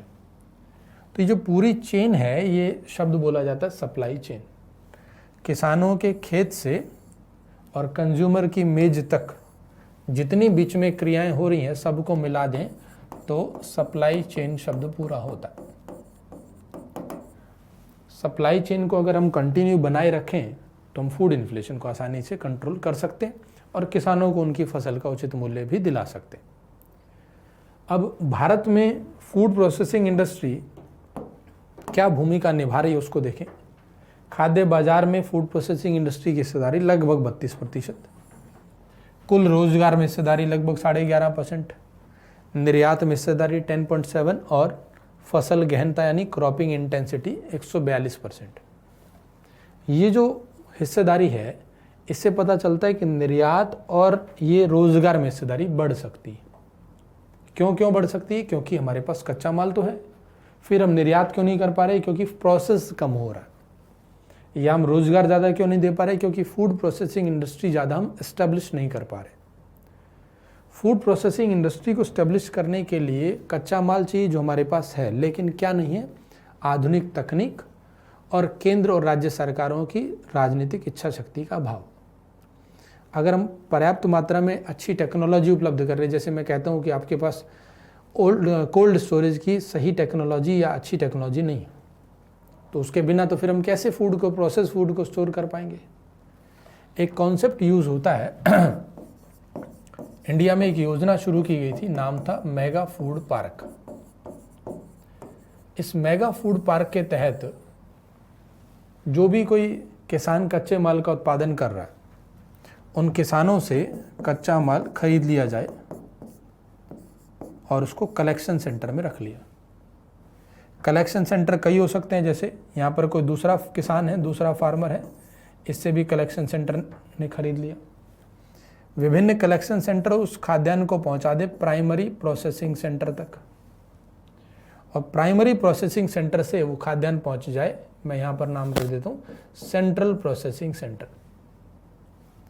ये सेंट्रल प्रोसेसिंग यूनिट या सेंटर, यहाँ पर विभिन्न प्राइमरी प्रोसेसिंग सेंटर से अनाज आ गया। पहली बार उसको प्रोसेस करने का मतलब, प्राइमरी प्रोसेस का मतलब है कि उसको साफ कर दिया, वर्गीकृत कर दिया। और सेंट्रल प्रोसेसिंग सेंटर, यहाँ पर उस अनाज को कोल्ड स्टोरेज में भी रखा जाएगा, पूरी तरह से प्रोसेस किया जाएगा, प्रयोगशालाएं, लेबोरेटरी वगैरह भी यहाँ पर उपलब्ध होंगी। तो मेगा फूड पार्क जो कॉन्सेप्ट बनाया गया था कि एक बड़ा सा एरिया हो जहाँ पर विभिन्न किसानों से इस तरीके से अनाज खरीदते खरीदते इस यूनिट तक आ जाए, और यहाँ पर वो लेबोरेटरी में चेक हो जाए, प्रोसेस हो जाए, कोल्ड स्टोरेज में स्टोर भी हो जाए, और यहाँ से उसे बाद में होलसेल या रिटेल मार्केट में बेच दिया जाए और एक्सपोर्ट भी किया जाए। तो मेगा फूड पार्क कॉन्सेप्ट के अंतर्गत आप कह सकते हैं जो बिचौलिए होते हैं उनकी संख्या हम कम करने की कोशिश कर रहे हैं। किसानों से डायरेक्ट खरीद के कंपनी के पास आ रहा है। यहाँ पर कई प्रकार की कंपनियाँ हो सकती हैं, पूरा एक हब है ये। तो इसका पर्पज है एक तरफ किसानों की इनकम को बढ़ाना, दूसरी तरफ फूड प्रोसेसिंग की मात्रा को, उसकी स्पीड को बढ़ाना। लेकिन इसके लिए ज़रूरत पड़ती है हमें एडवांस टेक्नोलॉजी की। आज के समय में मेगा फूड पार्क स्कीम को मिला दिया गया किसान संपदा योजना में। किसान संपदा योजना, आप लोगों को ये योजना पढ़ के जानी है, प्रीलिम्स में भी काम आ सकती है, मेंस में तो आ ही सकती है। किसान संपदा योजना के अंतर्गत क्या क्या है, तो आपको सारी बातें समझ में आसानी से आ जाएंगी अगर आप ये मेगा फूड पार्क कॉन्सेप्ट समझ गए और फूड प्रोसेसिंग इंडस्ट्री का मीनिंग, तो किसान संपदा योजना भी ऑटोमेटिकली समझ में आ जाती है। मैं आपको फिर भी थोड़ा सा बता देता हूँ। देखिए किसान संपदा योजना में क्या क्या हो रहा है। मेगा फूड पार्क, एकीकृत कोल्ड चेन और मूल्यवर्धन यानी वैल्यू एडिशन, और फिर परिरक्षण यानी उनका स्टोरेज करना। ऑपरेशन ग्रीन, ये आपने नाम सुना हो, ये न्यूज़ में रहा था बीच में कि टमाटर, आलू और प्याज, इन तीनों की महंगाई बढ़ती रहती है। इसके लिए सरकार ने 500 करोड़ का एक फंड बनाया जिससे इनकी सप्लाई को शॉर्ट नहीं होने दिया जाएगा। तो ऑपरेशन ग्रीन उसका नाम रखा गया था। फिर उसके अलावा कृषि प्रसंस्करण और क्लस्टर अवसंरचना। देखिए जो क्लस्टर वर्ड होता है, इंग्लिश में इसे हम क्लस्टर कहते हैं, हिंदी में नाम बोलते हैं झुंड। एक ही स्थान पर सब कुछ उपलब्ध हो, किसान भी, प्रोसेसिंग सेंटर भी, सेंट्रल प्रोसेसिंग सेंटर भी, होलसेल बाजार भी। अगर सब कुछ पास पास होगा तो उसे हमने क्लस्टर बेस अप्रोच नाम दे दिया, और उसी क्लस्टर बेस अप्रोच पर चल रहा था मेगा फूड पार्क। ठीक है, बाकी फिर फूड प्रोसेसिंग के लिए जो भी कुछ हमें टेक्नोलॉजी चाहिए या उसके स्टोरेज के लिए, कंजर्वेशन के लिए, वो सब उपलब्ध हो। तो ये किसान संपदा योजना के घटक हैं। मेंस के लिए ज़्यादा इंपॉर्टेंट है, बट फिर भी मैं कहूँगा प्रीलिम्स में भी योजनाएं आती हैं तो कभी पूछा जा सकता है। क्लस्टर बेस अप्रोच का मतलब आप समझ गए होंगे, मेगा फूड पार्क में वो दर्शा दिया गया। तो भारतीय अर्थव्यवस्था में फूड प्रोसेसिंग इंडस्ट्री की भूमिका धीरे धीरे बढ़ रही है और बढ़ाई जा सकती है। हालांकि उसके लिए भूमि की पर्याप्त उपलब्धता ना होना, जो मैंने बोला राजनीतिक इच्छा शक्ति का अभाव, टेक्नोलॉजी एडवांस ना होना, ये कुछ बाधाएं हैं जिनको धीरे धीरे सुधारा जाए तो किसानों की इनकम भी बढ़ पाएगी और हम बाजार में फूड इन्फ्लेशन को कंट्रोल भी कर पाएंगे। अब हम थोड़ा सा पशुपालन के बारे में और देख लेते हैं। भारतीय अर्थव्यवस्था में खासकर कृषि एवं संबंधित क्षेत्र में पशुपालन की बहुत भूमिका है और धीरे धीरे बढ़ भी रही है। मैंने शुरुआत में आपको दिखाया भी था कि कृषि जीवीए में 4% हिस्सा तो पशुपालन का ही है। भारत में विभिन्न प्रकार के पशु उपलब्ध हैं, जिनमें कुछ पशुओं में भारत प्रथम स्थान पर भी उनकी उपलब्धता के मामले में। पशुओं से हमें खाद्य योग्य पदार्थ, खाद्य जो जिनका हम प्रोसेस करके खा सकें वो पदार्थ उपलब्ध होते ही हैं, साथ साथ हम उनका प्रयोग लेबर के लिए भी कर लेते हैं। तो भारतीय अर्थव्यवस्था में या कृषि क्षेत्र में पशुपालन की भूमिका और बढ़ाई जा सकती है। इसके प्रयोग से हम लोग महिला सशक्तिकरण को भी बढ़ावा दे सकते हैं, क्योंकि आप देखेंगे और एक रिपोर्ट के अनुसार भी है ऐसा कि भारत में पशुपालन क्षेत्र में महिलाओं की भूमिका ज़्यादा है। महिलाओं को आत्मनिर्भर बनाने में इसका रोल बढ़ाया जा सकता है। श्रम की सहभागिता दर बढ़ाने में पशुपालन की भूमिका बढ़ाई जा सकती है। तो ये इम्पॉर्टेंट तो है ही। देखिए यहाँ पे हम कुछ आंकड़े देख लेते हैं। जैसे पशु गणना है कि पशुओं की कुल गणना 2012 में क्या स्थिति थी और वृद्धि हो रही है 2019 में, तो ये 0.83% की वृद्धि हो रही है। कुल पशुधन हमारे पास 4.68% बढ़ा है, जिसमें से कौन कौन से पशु कितने कितने बढ़े वो सब पशुधन गणना में आंकड़े हैं, वो आपको प्रिंटेड नोट्स में भी यहाँ से दिए गए हैं। तो ये आंकड़े एग्जैक्ट नहीं पूछेगा यूपीएससी आपसे, लेकिन आपको पता होना चाहिए कि पशुओं की संख्या बढ़ रही है, अर्थात वो कृषि क्षेत्र को और मजबूत करने में सहायक होगा, क्योंकि कृषि क्षेत्र कृषि कार्य और पशुपालन दोनों को मिला दे तो मिश्रित कृषि बन जाता है। और भारतीय अर्थव्यवस्था में देखा गया है कि कृषि क्षेत्र में कार्य करने वाले किसान पशुपालन जरूर करते हैं, क्योंकि वो एक प्रकार का प्राकृतिक बीमा हो जाता है। शब्द समझिएगा, प्राकृतिक बीमा। मान लीजिए किसी प्राकृतिक आपदा के कारण फसल बर्बाद हो गई, अगर वो किसान पशुपालन भी करता था तो उसकी आय का कुछ जरिया बचा हुआ है, उसको खाने के लिए कम से कम 2 वक्त की रोटी मिल पा रही होगी अगर वो पशुपालन के कार्यों में भी संलग्न है तो। और पशुपालन अगर नहीं करता और प्राकृतिक आपदा के कारण फसल बर्बाद हो गई तो इसका मतलब वो तुरंत ही ऋण के जाल में तो फंस ही जाएगा, उसके लिए 2 वक्त की रोटी का इंतजाम करना मुश्किल हो जाएगा। तो इसीलिए अधिकांश किसान पशुपालन कार्य भी करते हैं, क्योंकि उनको पशुओं से खाने के लिए पदार्थ उपलब्ध हो ही जाते हैं, प्रोटीन आदि उपलब्ध हो जाता है। पशु गणना और फिर पशु गणना 2019 की है, 2012 की, इस हिसाब से देखिए पोल्ट्री फार्म की क्या संख्या थी, तो उसमें भी हम देख रहे हैं कि अलग अलग लेवल पर वृद्धि हो रही है। कितनी वृद्धि है तो देखें, बैकयार्ड पोल्ट्री में करीब 45% की वृद्धि हो रही है। पशुपालन के लिए सरकार कौन कौन से प्रयास कर रही है, इन प्रयासों में एक ई पशु हाट इम्पॉर्टेंट है। ये ई पशु हाट, जैसे किसान अपनी फसल को ऑनलाइन बेच सकता था, ऐसे ही कोई व्यक्ति या कोई किसान अपने पशु को ऑनलाइन बेच सकता है या खरीद सकता है। ई पशु हाट वेबसाइट है, इसके माध्यम से किसान ऐसा कर सकता है। अब आप सोचेंगे जैसे सर अमेज़ॉन काम करता है, हाँ बिल्कुल कुछ वैसा ही है। आप इस वेबसाइट को देख भी सकते हैं, उसमें पशुओं की फ़ोटो रहेगी, उसके बारे में डिस्क्रिप्शन रहेगा कि किस नस्ल का पशु है, वो कितना, उससे कितना दूध मिलता है, अगर वो दुग्ध उत्पादन वाला पशु है तो जो भी उसकी विशेषता होगी वो उसमें लिखी होती है, और फिर क्रेता और विक्रेता परस्पर बार्गेनिंग एक दूसरे से कर सकते हैं। पशुधन बीमा योजना, राष्ट्रीय पशुधन मिशन, देखिए ये तो आपको योजनाएं तो पढ़नी ही है, प्रीलिम्स और मेंस दोनों के दृष्टिकोण से काम की होती हैं, और प्रीवियस ईयर के क्वेश्चन से भी ऐसा पता चलता है। उसके अलावा भारत में पशुपालन में दिक्कत क्या आती है कि पशुओं को होने वाली बीमारियां, जैसे FMD, जिसको हम कहते हैं foot and mouth disease, Hindi में खुरपका और मुंह पका, ये जो बीमारियां हैं ये पशुपालन में बाधा उत्पन्न करती हैं। और ये ऐसी बीमारियां हैं जिनकी वजह से पशु की मृत्यु तक हो जाती है। तो किसान को वहाँ पर एक कह सकते हैं कि ठीक ठाक लॉस हो जाता है, प्लस किसान जो आय का जरिया था वो भी समाप्त हो जाता है। भारत में गरीबी को कम करने में भी पशुपालन की इम्पॉर्टेंट भूमिका रही है, ऐसा कई सारी रिपोर्ट से पता चलता है। तो इसलिए सरकार विभिन्न प्रयासों से पशुपालन को बढ़ावा दे रही है। सरकार ने ये भी एक स्कीम शुरू की है जिसके माध्यम से इस डिजीज़ को कम किया जाए। पशुधन नीति तो है ही, डिजीज़ को कम करेंगे तो ऑटोमेटिकली उनके जो पशुपालन है किसानों को उसको प्रोत्साहन मिलेगा, उनसे प्राप्त होने वाले उत्पादों की गुणवत्ता भी बढ़ पाएगी।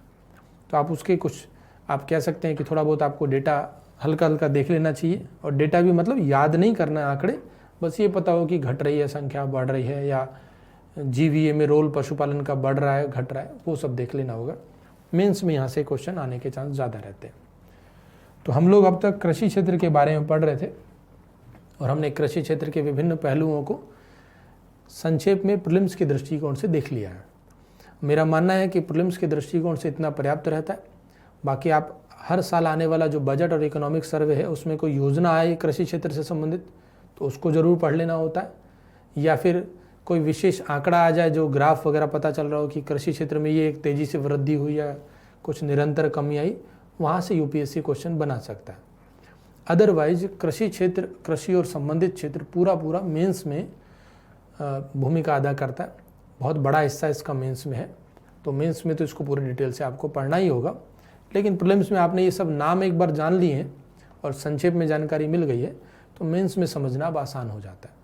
तो हम आज की क्लास में इस कृषि क्षेत्र को यहीं तक समाप्त करते हैं। नेक्स्ट क्लास में हम देखेंगे औद्योगिक क्षेत्र यानी इंडस्ट्री, और फिर सेवा क्षेत्र यानी सर्विस सेक्टर। तो मिलते हैं नेक्स्ट क्लास में। जितना आप यहाँ तक आपने कृषि क्षेत्र पढ़ लिया, इसके PDF नोट्स और जो आपको घर पे उपलब्ध कराए जा रहे हैं प्रिंटेड नोट्स, उनको एक बार देख लें। जो योजनाएं हैं सरकार की उनको ज़रूर एक बार पढ़ लें, क्योंकि उसमें समझाने लायक ऐसे कुछ नहीं होता है, सीधा सरकार की नीतियाँ होती हैं कि सरकार ये कर रही है, ये कर रही है। जो टेक्निकल शब्द उसमें होते हैं वो मैंने आपको समझा दिए। तो मिलते हैं फिर नेक्स्ट क्लास में, इंडस्ट्री और सर्विस सेक्टर के बारे में बात करेंगे। धन्यवाद।